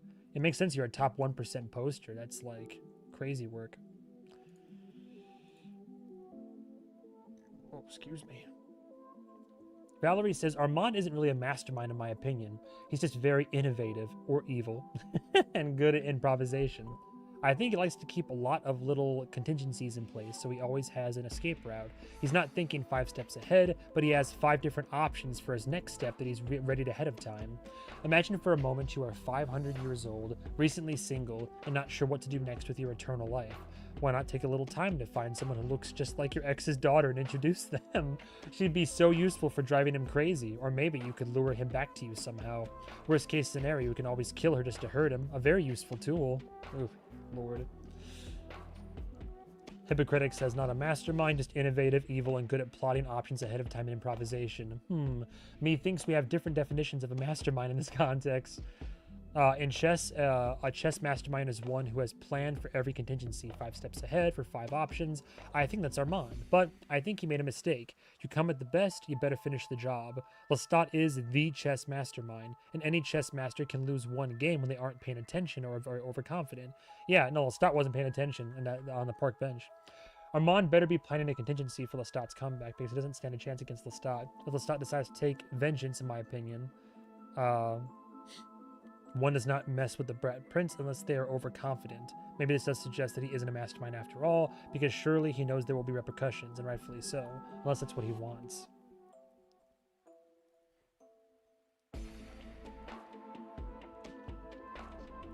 Alessandra says, I really enjoyed this season overall, and I'm very excited to see what they'll do next, but I can also understand some of the criticisms, like the lack of flashbacks. I particularly love this episode, and I really like the fact that it was mainly character-driven. I've noticed this is still on 7? I think it is still 7. I've noticed they referenced Dante and his Divine Comedy a few times in the show, so as an Italian who studied a lot in school, I have to say I found many connections to it in this episode. First, we start in the Inferno. We get the lawn table with Lestat confronting the people he loves the most, his muses/failures, who represent the souls he damned by giving them the dark gift and the souls who damned traumatized him. Then we slowly shift to the Purgatory, that Dante depicts as a mountain with 7 levels, one for each of the deadly sins, where Lestat atones for his own sins by acknowledging and apologizing to the people he killed, turned, or traumatized. In the end, we get Paul, that I interpret as Beatrice, Dante's muse and beloved, a spirit that guides him through paradise but leaves him before he meets God. Here we have Paul getting to Lestat moments before he dies, reassuring him about Louis' love, and that with that, he helps Lestat understand that maybe he wasn't fully a failure because there is someone out there who truly loves him. Yeah, speaking of the soul, that's one element I'm curious to dive back into on my rewatch, is that conversation that Raglan James has with Daniel in the bowling alley, talking about like the soul and how that kind of piqued Daniel's interest as well, and their whole idea of like, oh well, the world's going to end, so at the very least we can do is kind of help guide it on a path that will benefit us and our shareholders or whoever in the end times. Armand just does the most unhinged things possible, but being unexpected is what makes him seem like a mastermind. I may have misread it says supple, but pretty sure originally the user called him a mastermind. No, then maybe edited it. No, I mean, in the comment they say, oh, I see, Armand isn't really a mastermind, he's just innovative. Well, normally they say if they're edited, right? I don't think they, maybe it was I think it's when you came back, you said not a mastermind, just all these things. Sounds like pretty like a mastermind to me.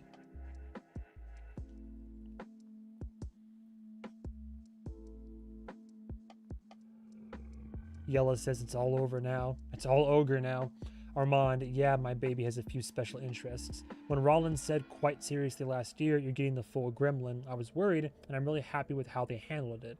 I had honestly expected something worse. Looking around social media and seeing people pigeonhole him as a one-dimensional psychopath is truly reprehensible. Don't get me wrong, Armand is a psychopath, but here you get a rare kind of insight over the course of 3 seasons. And how did it come to this? Look at one of your favorite shows, Mindhunter. You have these bestial serial killers here. They have their backstories, but they're limited to a single human lifetime. Then take Armand. He was in a brothel from age 12 for years, and it certainly wasn't like the Azalea, only to be bought by Marius afterward for specific purposes. It's an endless cycle of abuse that didn't just harden over years, but over centuries. And you have to factor in that there were no support systems for centuries. To me, Armand is someone who, even with modern therapy methods, would never reach a healthy place. Unlike Louis and Lestat, where I think, okay, go to couples therapy for the next 50 years and maybe we'll make progress.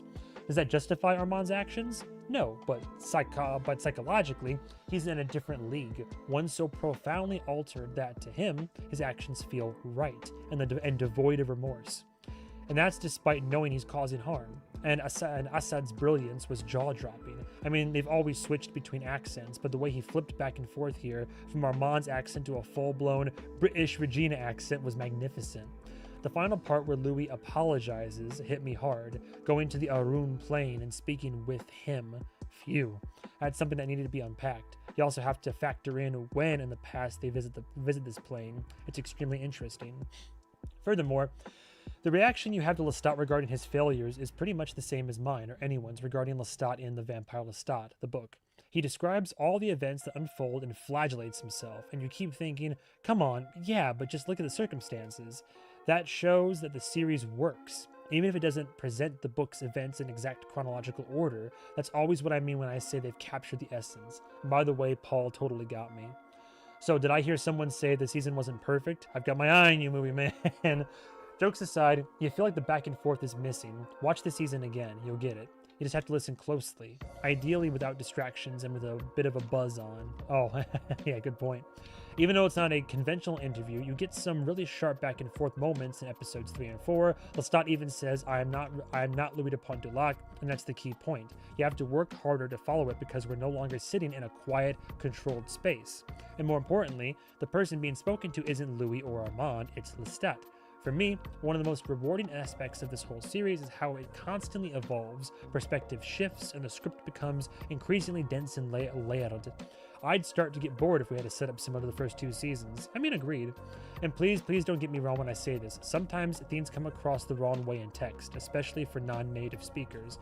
But for someone who hasn't read the books, you have an incredibly keen grasp of it all. No, I appreciate that. That's why I watch reaction videos. Plus, you're capable of making huge strides in your development and shifting gears quickly. I certainly try to hold on for the ride, but no, I appreciate that. And like you said, you keep up really well and pick up a lot of things the first time around, but even so, that's only a fraction of what the series and the season in particular is all about. The show is designed to be watched multiple times because you only really grasp the significance of earlier episodes once you've seen the whole run. That's why, setting aside book knowledge, we're able to leave these kinds of comments. Most of us have watched the episodes 2, 3, or even 4 times before tuning into your reactions. It's like how Eric Bogosian described it, a puzzle inside a kaleidoscope. When you turn it, something new emerges, and you have to piece things together all over again. People often describe it as playing 4D chess. Yes, they are, but playing multiple games at once. I mean, I woke up the other day to find 400 messages in the spoiler chat from just a handful of people. Indeed. No, I appreciate that. And also, if you said, how did you put it earlier? You said, some things come across in the way I text, especially for non-native speakers. No, not at all. I mean, you're eloquence, eloquent. It's always funny. Everybody says, "Oh, I hope I'm coming across the right way," and 9 times out of 10, whenever somebody says that, they're extremely verbose. There's never any issues for sure. Seeing my comment there that CN tower collapses. I don't even know why. I thought it was random. It collapses every episode in the opening. Failure.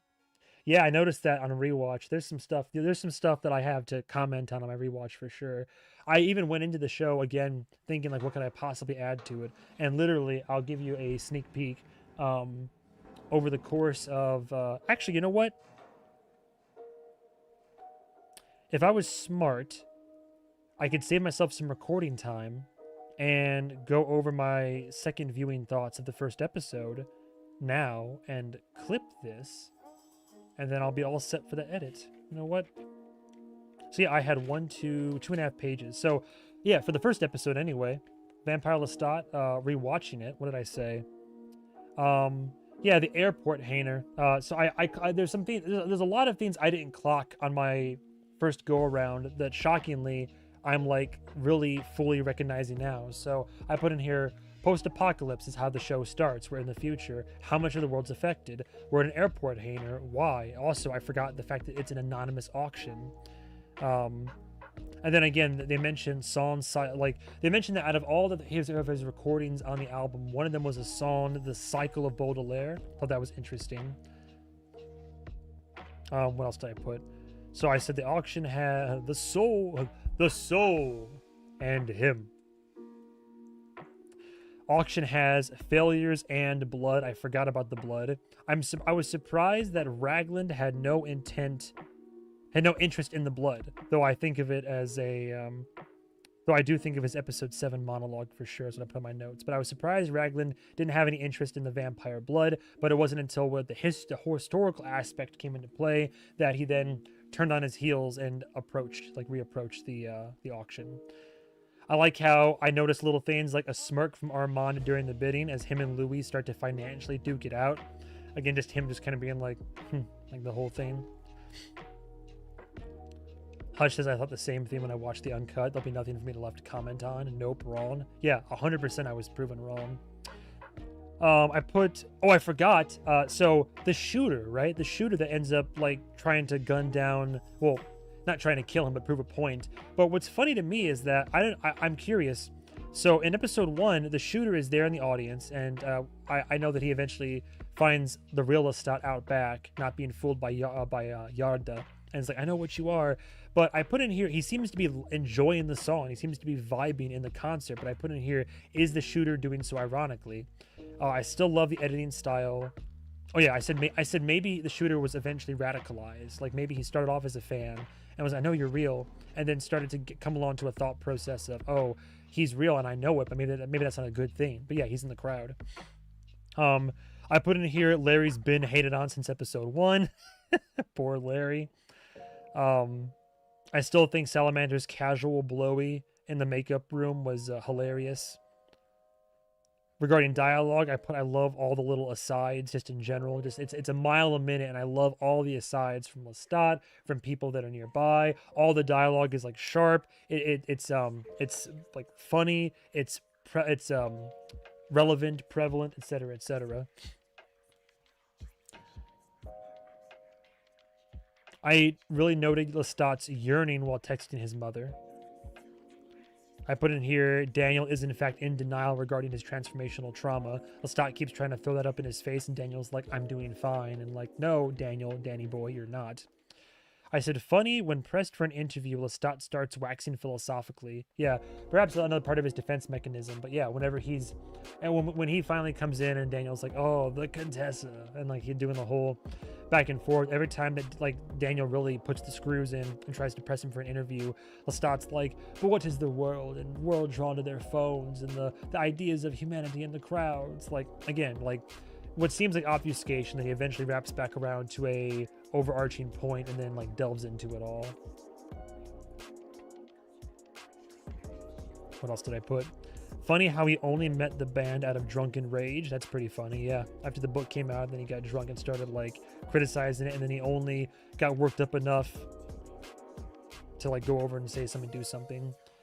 Hush says TC taking off her shirt and walking around with nothing on top was in the uncut during Salamander's BJ. Oh, was it really?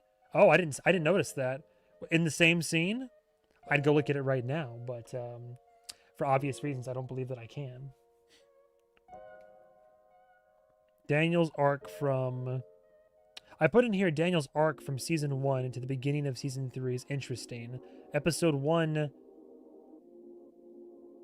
Oh, his arc. Oh yeah, just his arc in terms of how he's an interviewer at the beginning versus how he's approaching interviewing. Oh yeah, he's because he has the master class and all that, but he's at a point in his life where he's like, hey, you know, he knows that he has some talent and skill and all that, but he's pretty much like, I'm at the end of my life. I'm here just to do this, to give an interview.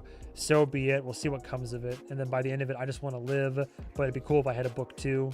And then by the beginning of season 3, Daniel's temperament is very much in line with, instead, he's like, oh, I'm gonna take this shit to Cannes. It's gonna be hot. It's gonna be hot stuff. It's gonna be the best documentary this side of the Mississippi and all this. Like, he's like really gassing himself up, which could again be just him kind of putting out a defense against Lestat's poking and some proddings, and he's trying to like project confidence. But curious to see his arc, and I'm sure his vampirism probably has ties into that a little bit.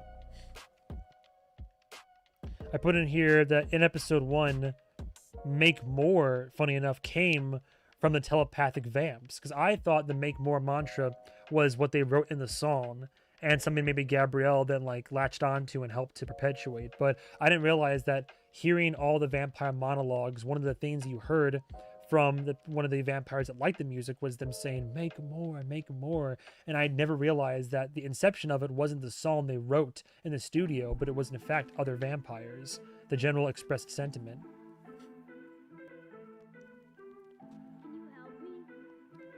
Julia says, I just noticed Armand walks into the diner where Fraudio works in episode 4.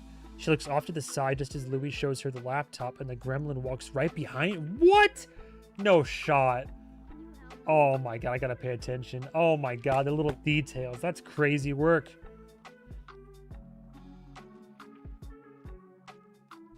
Oh yeah, I put in here that when Russ shows back up, Lawn Face really stuck with him. Yeah, really stuck with him, huh? LOL. Or them? Did I put them or him? I'm already forgetting. I want to make sure I have the right pronouns here.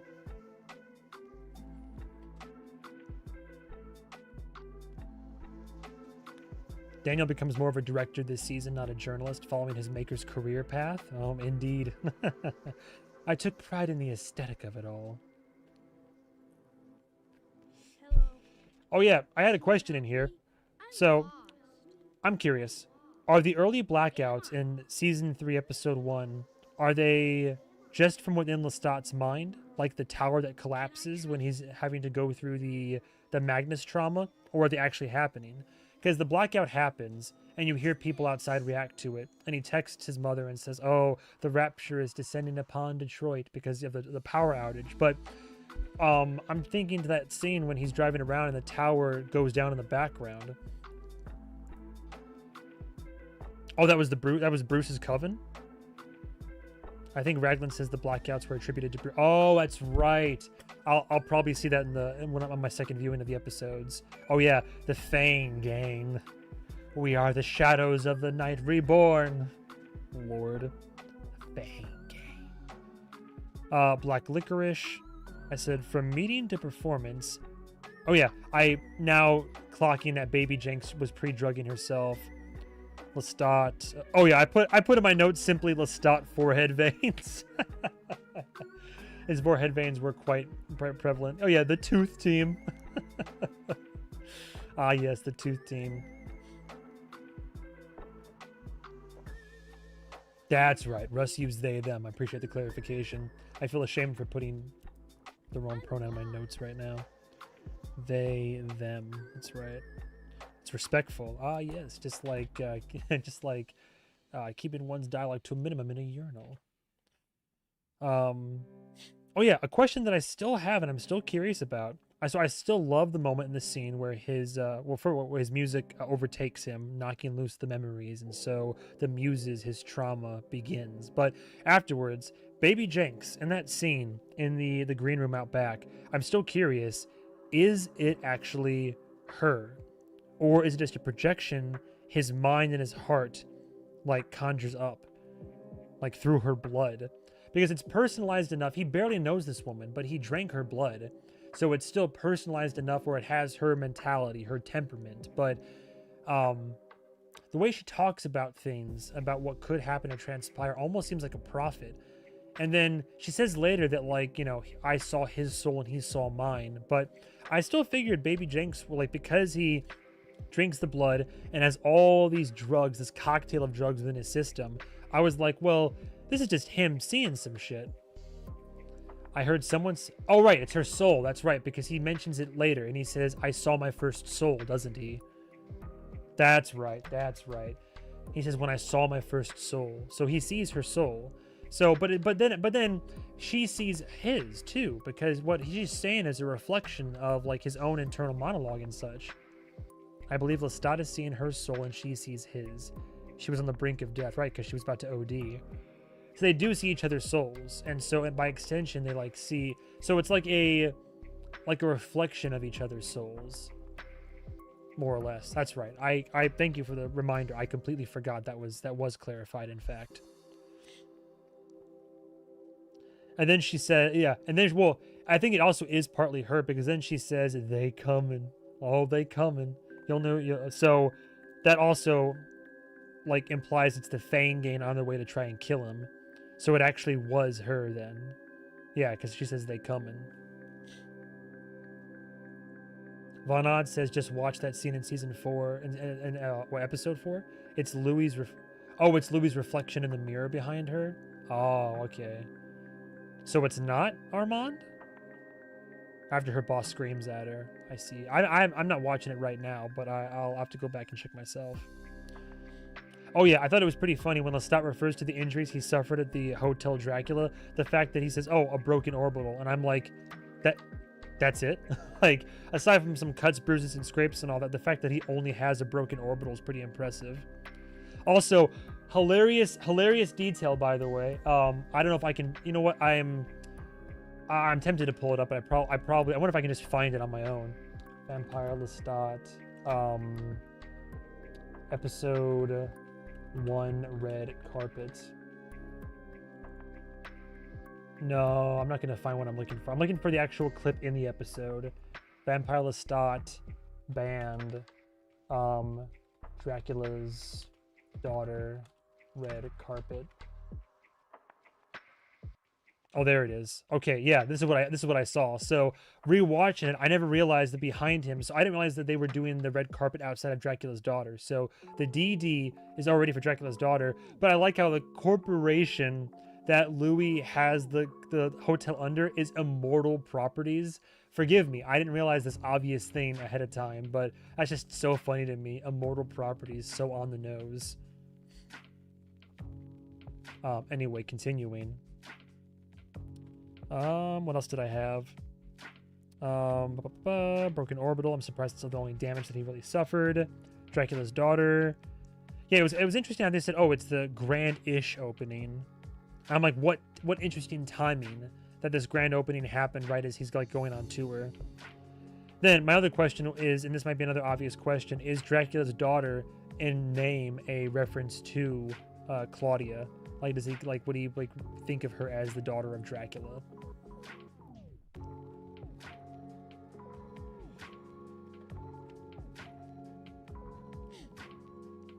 I thought it was interesting that Lestat refers to, he says, my past is a, quote, new groupie that is along for the ride now, as we know.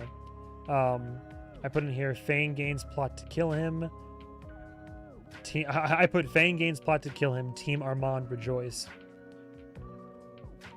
I like how they also point out the fact, and I didn't even clock it when he said it. He says we have our own farm under the floorboards, and indeed they did. I wonder if Lestat realizes in that moment what they mean when they say we have a farm. Oh, Dracula's Daughter is a film from 1936? Really? Oh shit! Wow. Dracula's Daughter. Although Count Dracula was destroyed by Van Helsing, who is now being tried for his murder, Dracula's daughter, the Countess Maria Zaleska, is still alive, and her father's death has brought her no closer to eradicating her vampiric thirst for blood. When attempts to free herself of the disease fail, she turns to psychiatrist Dr. Garth for assistance, but soon finds herself struggling with a desire to make him one of the undead as well. 1936. I'd watch it. Nice.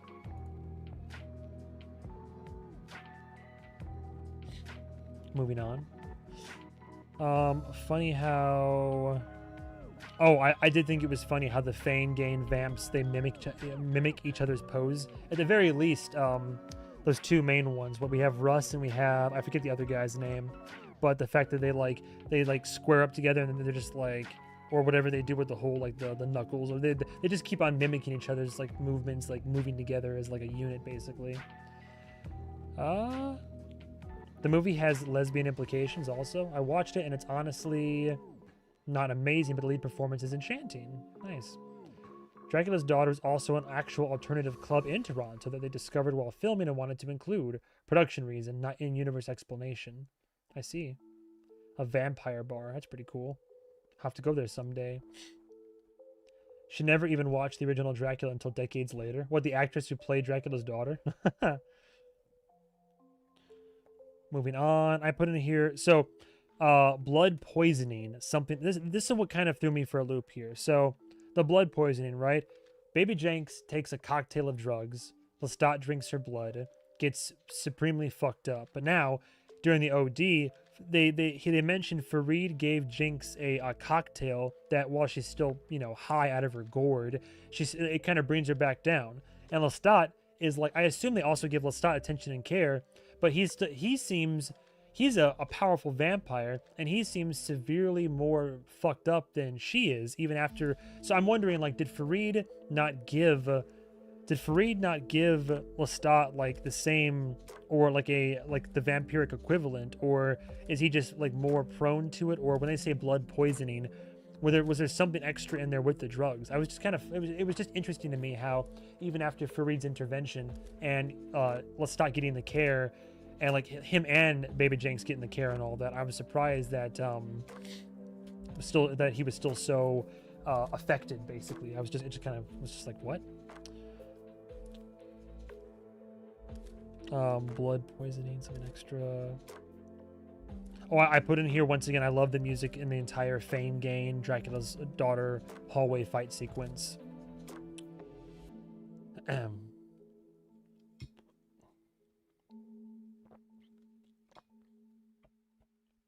What else did I put in here? I'm trying to leave room for answers to my previous question before tumbling over to the next one. How long have we been live? 3 hours? Almost 4 hours? I won't go too crazy for the stream today, but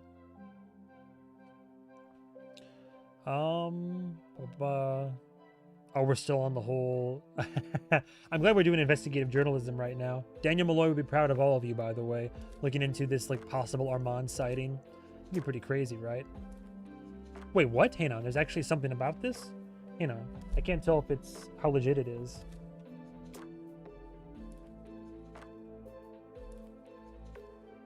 A woman does walk behind him before he shows him the laptop, but after the laptop, you just see Louis' reflection in the mirror.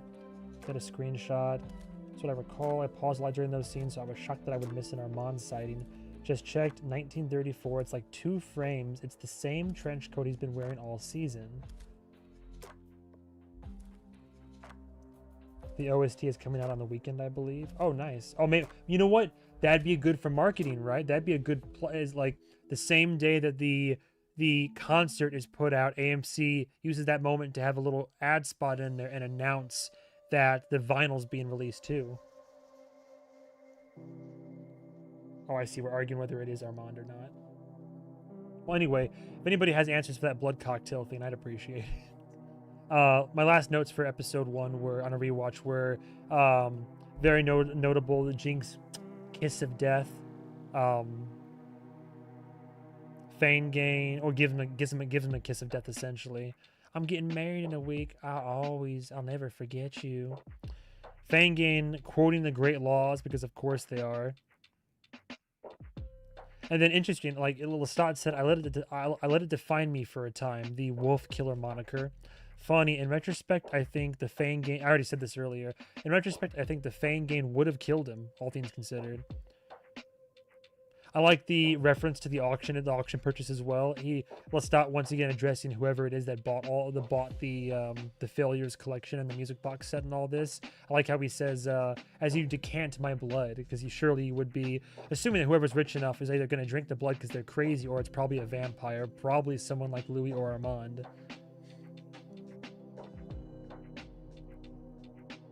Lady Greensleeve says, I believe it was stated as a blood transfusion cocktail. Right. That's what I'm saying, though. If that, so probably just to compensate for almost being drained. Right, okay, so they gave her a blood transfusion, but I'm just curious, though, because the drugs were in her system, and she, drugs were in her system, and then then Lestat drinks Jenk's blood, and then, he gets that, the high from he's on a plethora of whatever was in her system. So then she gets the blood transfusion. Well, I guess you know what? Okay, it makes sense now. It makes sense. I see. It makes a lot more sense. So he drains her blood that had the drugs in it. She gets the blood transfusion. So she has mostly new blood. Still some stuff in her system, but all the stuff that was in her system is now in Lestat, and he can't really get a transfusion. So he just has to kind of ride that way. Okay. He has to ride it out. That makes more sense. That now I put it all together. Thank you. Also, very fitting as well, I noticed that the fact that what he's selling at the auction is a music box, considering the fact that after the unfortunate Nikki situation, when he travels, and then the Théâtre de Vampire is going over his story, talking about how he brought the music box with him. It's funny how the music box comes up again all these years later as what he chooses to kind of house all these parts of what he's selling at the auction. I said I still love the hilarity of old vampires versus technology. Still funny. Boomer vamps on the tablets and whatnot.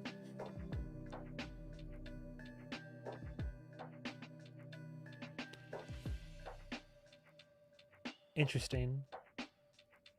Well, I'm curious. I forgot what my note means in here. I wrote the quote was top shelf. So says Eric. LOL. Oh, he calls himself as such, maybe top shelf investigative journalist. So says Eric. What? I don't recall what I meant by that. And then I put in here last one. The first kill Lestat made after New Orleans was what the song Black Licorice is about. But I'm trying to remember who the first kill was. Was it just somebody he was hunting? Was it something of major significance? I don't quite recall. Oh, and I put Danny plus Armand equals spiteful. LOL. Yeah, both are very spiteful people. And those are my main notes for the rewatch. So more stuff that I caught, questions that I had, clarification that I've received either watching the episode or since then. But yeah, so I'll edit that into Darkwave's reaction, of course. But rest assured, she has started recording her reactions to Vampire Lestat.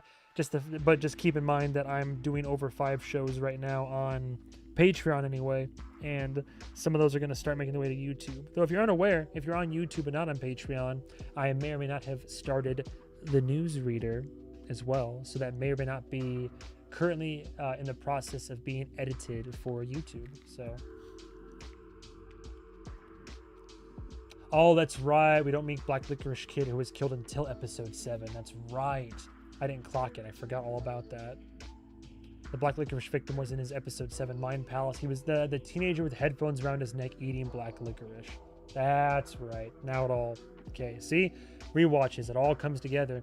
Sometimes it's funny because I'm watching these shows, and if it's intense enough, I'm so caught up in the moment to moment of what's literally happening that I'm not always clocking all the previous references and allusions and all the... Appreciate the clarification regardless. Well, I don't know. I feel like I'm not going to have a super long stream tonight. My throat's getting a little bit sore, but also I technically haven't had dinner yet tonight. I'll give it another 15-20 minutes, but if there's ever a time, I love when people use Mind Palace. I love the conceit of the Mind Palace in general. Von Odd, if you haven't seen Alan Wake 2, we're playing that, and the Mind Palace technique is being utilized 100%. But I do love Mind Palace. But do you mean you love when people use the Mind Palace in terms of conversation, or just the practice of a Mind Palace in general? Ever-present Sherlock reference? Yeah, for sure. No, I like the Mind Palace.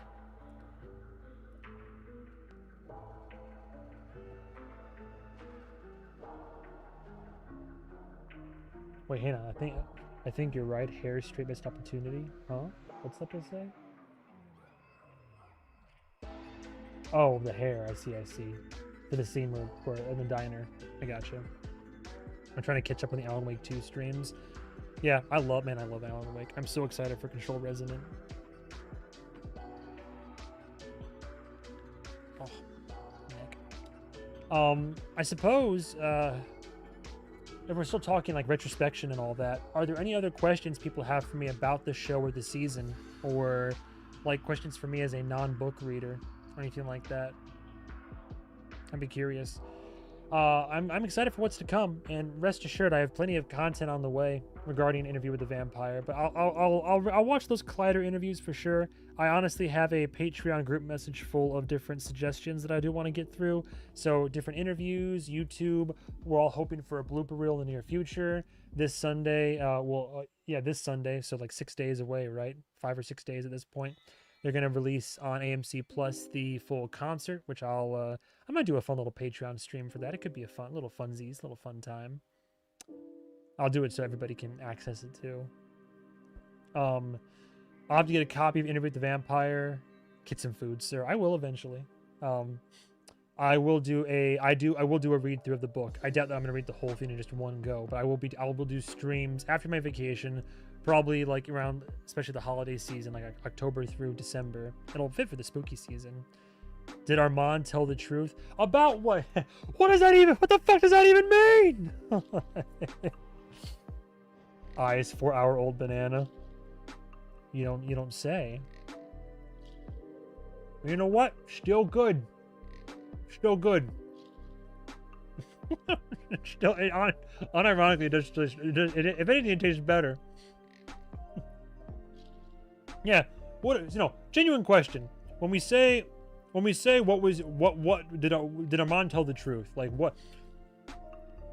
Tell the truth about what? Like what he, like in general, or what's the, or do we mean like the? I'm genuinely trying to think like about like his love, the trial. It's not avocado. That's very true. Although I've definitely risked it for some avocado before. I have no fucking idea what he told the truth about. That's what I'm saying, dude. I hate the scent. I love how literally it was my favorite moment from episode 1 of the new season, because literally it's how I felt. Like him just being like, well, mainly him being like, Jesus fucking Christ, the ridiculousness of it. But in that moment, he's like, Armand told the truth. Have you met him? What does that even mean? Like,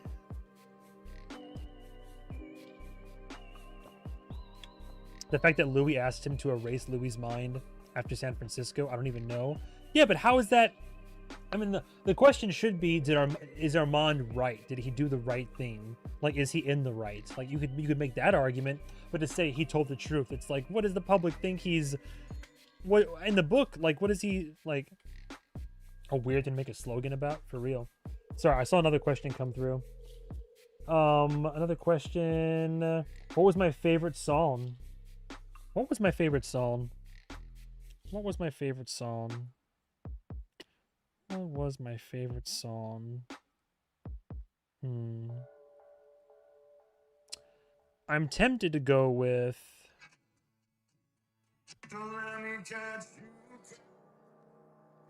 This is the one I have unironically sung the most very loudly in my car whenever I have those moments where it's like, maybe I can kind of sing and I can match pitch. I'm just like, don't tell me the spell is breaking. But I like Biggest Fan a lot.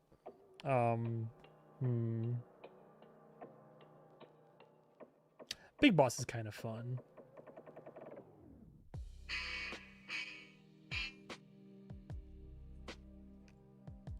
Nah. Oh, I do kind of like Cabbage.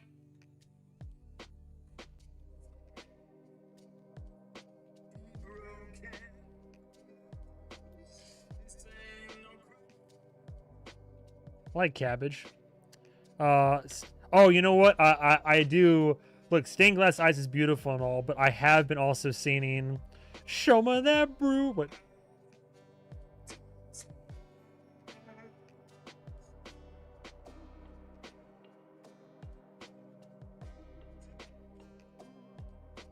It's great. I want it all. I am the meteor. Above it. Like, yeah, it's great stuff. Um,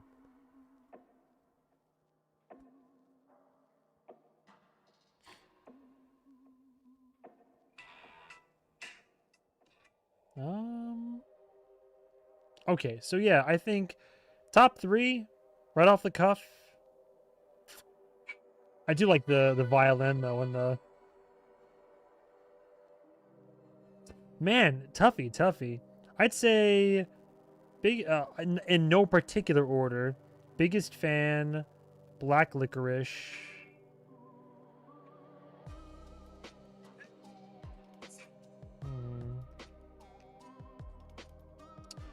In no particular order, your biggest fan, Black Licorice, and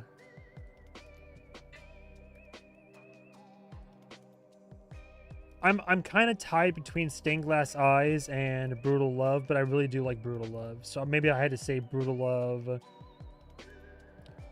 Black Licorice, and your biggest fan. If I had to take a pick right now, I think so.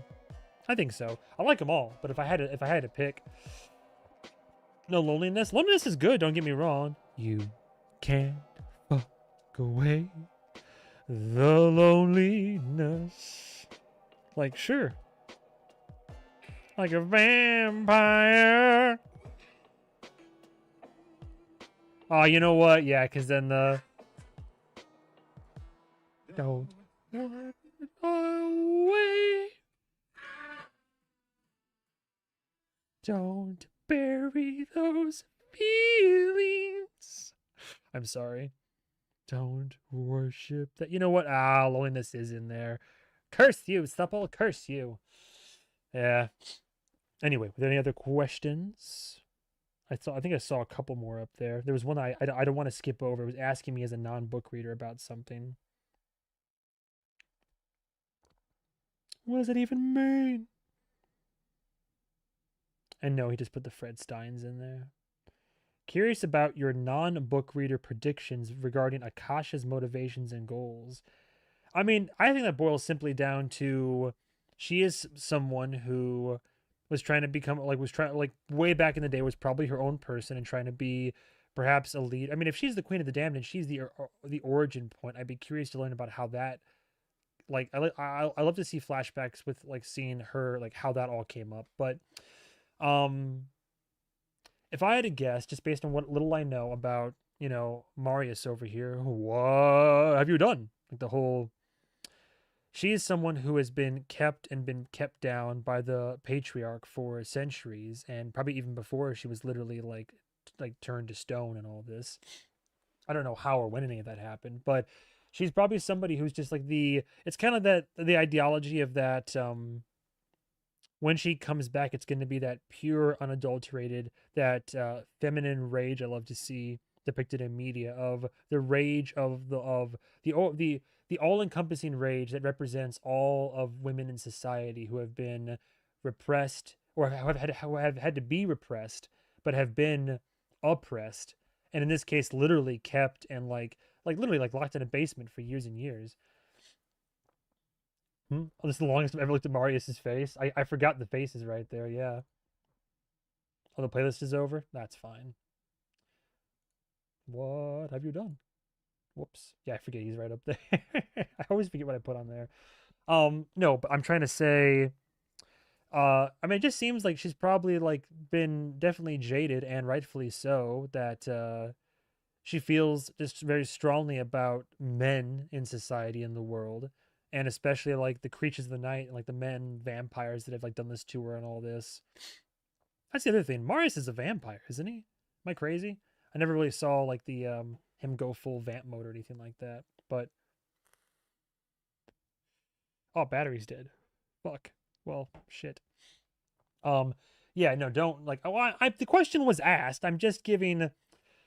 Anyway, I'm just giving my non-book reader thoughts. That's my guess is she's back, and she if I had to be extremely reductive, I would say she's gonna come back.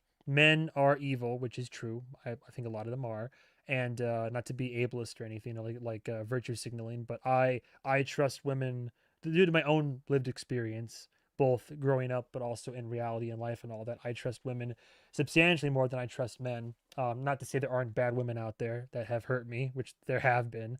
Men and women have also hurt me, but anyway, the sentiment of like men bad, men are evil, like overall is like, I mean, that is, yeah, it's yeah. So just gonna come back and like, oh well, they're the problem, and I say down with them. The rise of the matriarchy, and I'll be free. Men are who imprisoned me and who've held me back all these years, at least most of them. So we're gonna take back the night, and it'll be death of the Y chromosome. We're gonna convert the planet into vampires, and it'll be a matriarchy. It'll be all women ruling the world, and then there'll be peace on Earth or some shit like that.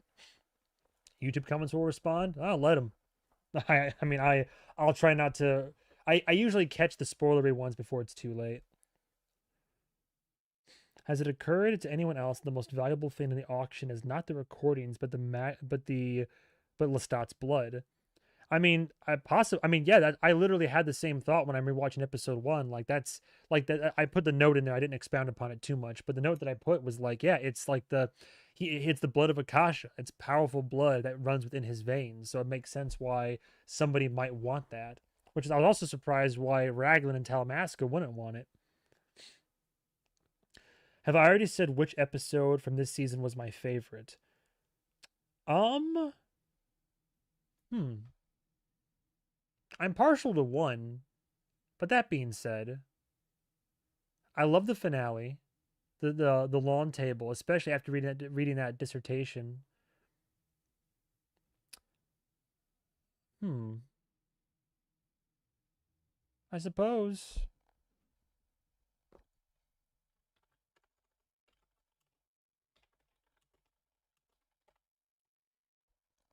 Hmm.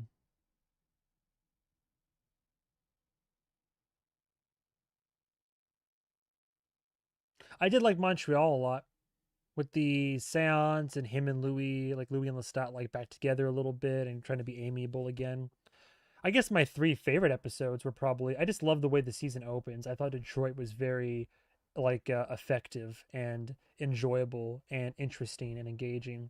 Not to like, I don't want to like shit on Toledo or Toronto. They're both very important. Man, every episode has its like importance to it. New York for Akasha, Toledo for Leon Core household, Toronto for Nikki, for the birth of our halluciniki.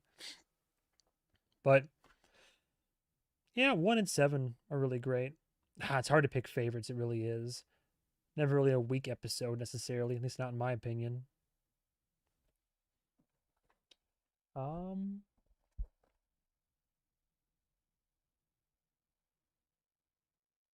I don't know what it says about me, says Julia, that your biggest fan and when I call out your name are two of my favorites. Loneliness, they're all banners. Butterscotch bitch, loneliness, brutal love. I want it. I want it all. I am the meteor above it. I actually really liked Le Petit Coup. Love them all. Addictive Songs. What do I think about Akasha? I mean, I love her. I like her character a lot. Like, I think that the performance was striking. I think that, I mean, I'm a fan of movies and TV shows that give me a put upon woman that is then freed from her shackles and then just like just goes to town. I'm a fan of that. Send Help earlier in the year, that new Sam Raimi film. I really enjoyed that, and it's one of the, I love those movies that are the whole good for her, like the whole that whole genre of film where it's like Midsommar or whatever. It was just like, you know what, good for her. Like I like that shit. All right, because I think that again, it sounds like I'm being like I'm virtue signaling or that I'm being uh something to that degree, but I genuinely, I mean, I think that there's inequality in the sexes in society, and I genuinely think that women get the shaft, not in that way, but like more often than not. So it's kind of it always feels good to watch like a woman on screen get her own, or like Revenge. That's so the Substance director, The Substance movies director Coralie Faget, the French director. Before that, she made Revenge. It's another really good one where it's like good for her. Although she really has to fight for it in that one. That one's turns into a bloody mess. Not that Substance doesn't, but anyway. No, I like Akasha. I think the actress is doing a fantastic job. The performance was great. I think the fact that she has only really one big scene in one episode, but she's this impactful and already this loved. I find her insanely interesting, and I just want more. I want to learn more about her motivations, what's going to drive her. I mean, clearly you can make out a lot of that, but I just want more. I like the character. I think that the idea of like the whole chicken and the egg conversation, the fact that she is that conversation of like what came first, if she's the queen of the damned and she's the one who, like, the inception point, how did she become that? Is there divine ordainment? Is it supernatural? Was it an affliction of the blood? The show treats vampirism more often than not as like a disease, like a blood curse. Like it's something in the blood. You give it, you get it, and then for better, and then for a lot of people, it's a curse. So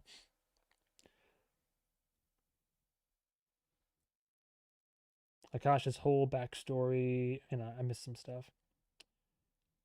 Marius is Armand's maker, so yes, a vampire. Yeah, it's right. That's right. Sorry, I, I again, like it's my late night brain not braining right now. Did I miss anything else? Akasha's whole backstory could be adapted as a whole series. Oh, I'm sure. Maybe Armand made himself a vampire. Oh, that little freak would, wouldn't he? If they don't pull their punches when adapting Akasha for season 4, comes the year of our Lord 2028 with all the gender politics, I will declare this the greatest show on earth. Yeah, I hope they don't pull the punches. You know the show's doing the right thing if people online get wind of it and call it woke. And I'm sure people already call Interview with the Vampire woke, but somebody's doing a good job of giving women or different like minorities or like sexual orientations. If a group is being given proper attention and care in media these days and it gets called woke, that they've done their job properly, because that just means that they're getting the fucking incels upset. I'm obsessed with Plastic Fiends. Spotify the other day was like, do you want to know how many times you listen to Plastic Fiends? I was like, why don't you just not tell me? People are saying, yeah, 6. I do love 6. Montreal's great. 6, 3, 6, and 7. I think I rewatched 1 the most, then 6. Also, was Lestat doing the auction because he's broke? He does mention in episode 1 that IMF froze his bank accounts. You think he's getting like, you think he would, I don't know if desperation is the name of the game right now, because he has enough where he could have sold both lots at the auction and he burns the raw recordings and then only is willing to sell the vinyls. I'm more curious like how there's so many people that are interested, like how he gets such international acclaim that there's a bunch of different folks at this auction willing to spend that kind of scratch on his work.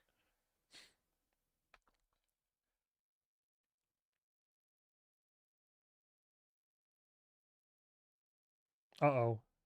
No, wait, now you've actually got me second guessing. Have they confirmed Armand's maker by name yet in the TV series? Interesting. I know nothing, Jon Snow. I'm confusion.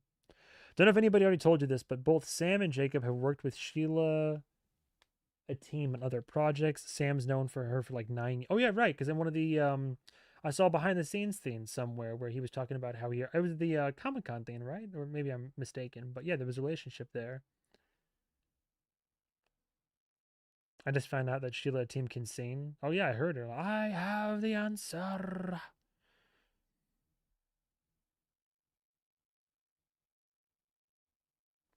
I'm sure Roland said his favorite song isn't even in the season, so maybe need to have the concert. Oh, unless there's more songs in the next season, could be.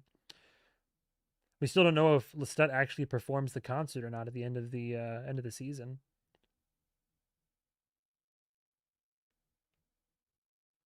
Well, anyway. What else is there left? I mean, overall, my retrospective, I've already put in like a lot of pros, a lot of cons, without getting into a deep dive for each and every single episode, which I've been kind of just like stream of consciousness and addressing comments and like going, did Gabs name Mario specifically or just your make? Oh, so now we're wondering about actual makers and fledglings. Overall, like I said, my overall retrospective thoughts on the whole, I I loved the season. I loved pretty much everything about it, but I do have my gripes, my nitpicks, and when comparing to the other two seasons, um, while it's still great and I like the tonal shift and the different vibes and just the choices that are made and how it kind of like comes into its own with Lestat as the headliner, I it's hard not to love the first two seasons more, especially two. I don't know if I could rank them just yet right now. Hmm. But yeah, I liked it more than I didn't like it, and as a non-book reader, it's how I feel. I'm curious. I'm very curious if and when I start. Well, I shouldn't say if. When I well, if when I start reading the actual books, if I'm going to feel differently about the show. I mean, I'm gonna go in with the bias if I adore the show and big fan, and then I'm gonna read the book, and if anything, the book is gonna feel like the adaptation at that point, which is the unfortunate um, side effect of not having read them. But I'm curious to see how I'll feel. I know there's similarities and differences and all that, but I'm very curious how that's going to go. But yeah, so look forward to that. Like I said, much more content in the future. I will be doing streams after my vacation, probably toward the tail end of this year is when I'll start them. I'll do streams for both Twitch and YouTube, and I'm sure YouTube is where most of the crowd will be showing up. But yeah, um, in this order, we have this Sunday, we have the release of the New York concert in real life. So I'll probably do a fun little Patreon stream for that and watch that. I'll upload this current stream to Patreon for anybody who missed it on YouTube or Twitch, and I'll upload that Patreon stream. Um, well, shit, actually, I don't know if I can stream it because I don't know if I can download videos from Patreon or not. If I can, then I'll take that video file and I'll also upload it to YouTube. One way or another, it'll be on YouTube. But I'll do the reaction for the concert this Sunday. And then, of course, I'll be doing more reactions in general for the Collider interviews. I'm going to be watching the. I'm going to forget her fucking name. Jesus Christ. Autumn Brown. The Autumn Brown interviews as well. And then, probably after the vacation, I'll get my hands on a copy of the book and I'll start doing live stream, casual, like whiskey in hand or cosmopolitan. I don't know. So I'll have like a nice drink and then I'll start doing long streams, maybe 2 or more hours at a time, where I will do a read through of Interview with the Vampire and compare, contrast, botch my way through the French language and see how it stacks up. But at the very least, I'll read that one. I don't know if it's safe yet to read any of the other books, but I will read that one. So rest assured, I'll be more in the know for sure. Any other comments? He must perform some of the concert, now infamously catastrophic gig. He didn't go into the details of this day. I would only hear of them later after the concert, after the mayhem. That'd be a crazy opening for season 4 is like the concert itself, if it's like pandemonium with a higher budget too. Because they did a pretty good job of disguising the budget in the end of the season by saying, oh, the crowd out there as they're in the bus looking out from the bus at the the chaos and such. But you know, with a budget, we could actually show that shit. You probably want to avoid reading anything after the first one for now. Vampire Lestat book has stuff they may have yet to adapt. Okay, so I'll read the first book at the very least. And then yeah, expect to also see uploads of Dark Wave reacting to Vampire Lestat and with my second viewing thoughts tacked down at the end as per usual on Patreon with some probably, truth be told, severely edited versions over on the YouTubes. But yeah, I'll stick with Interview with the Vampire, but I will read it. I will read through it because I do want to do that. I think I've also been recommended some videos of like interviews Anne Rice herself actually did. So all that to say, lots of content in the future to look forward to. But you know what? This was a solid 4 hours. So a fun 4 hour little retrospective. Hopefully this was good. It was very like I hope I was able to put this together in a fun, entertaining way. And we had some fun conversations and all that. There, as you can tell, there was no like formal or official structure to it, aside from like a general gist of what I wanted to do. But I always love the conversations that we all have, and I'm sure there'll be more in the comments after this goes up online. I really enjoyed listening to the album after I finally read the Vampire Lestat. Oh, that'll be cool to do eventually too.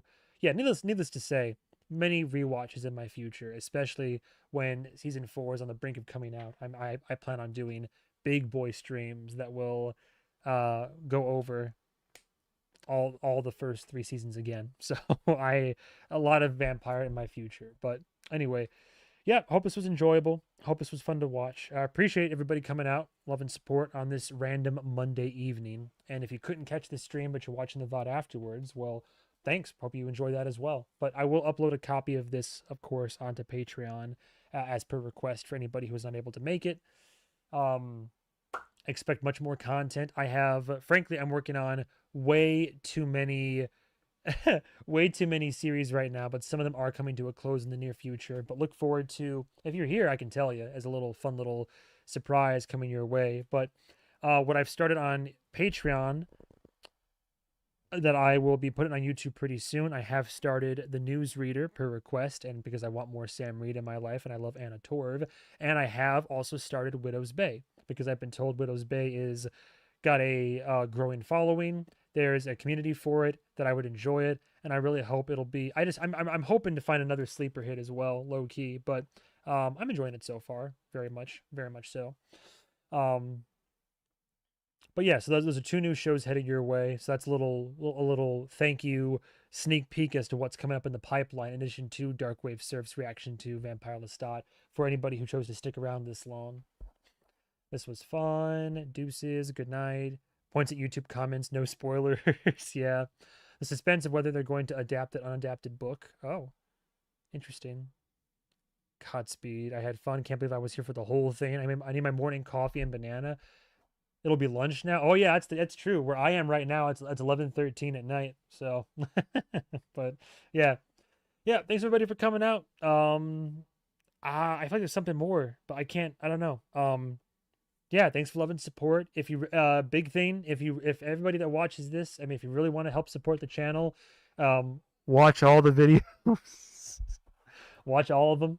I know the vampire content is always alluring, but views and retention help across the board. Thank you for subscribing. Thank you for getting me to 7 a.m. for you. Damn, early morning stream. But yeah, retention and views help across the board. It's a big help for me, and I appreciate all love and support so far. But yeah, I have no plans on stopping or slowing down content in the near and elongated future. So expect lots of videos. I'm drowning. I'm waterboarding my editors with content right now, all things considered. So if you're on Patreon, thank you. If you're just on YouTube, thank you. Good night from Lonely Twitch. Yeah, for realsies. But yeah, thank you all for being here. Hope this was fun. There's many in there long. This is very true. Don't feel any obligation. I'm just saying in general, but I appreciate that. Thank you. Don't worry about the gaming ones. Honestly, the gaming ones, take it or leave it. Those are like 3-5+ hour streams. I don't expect anybody to have the patience for those. So, but yeah, I go down through the movie review catalog. Those could be fun. Watch old movie man cringe. Actually, on second thought, don't. But anyway. I gotta stop yapping eventually. Thank you all so much for being here. I'm glad that you guys, plus poor frowny pouty Daniel and Marius, were able to, what have you done? We're able to all keep me company tonight. So I'm very tired. I'm gonna get hydrated. I'm gonna have a little bit of dinner, and I'll see you guys next episode or whatever I do. That's gonna be Vampire Lestat interview with a vampire related. But yeah, have a good day. Have a good night. And as always, I don't know what I'm doing with my hands right now. Love you all. Goodbye, travelers.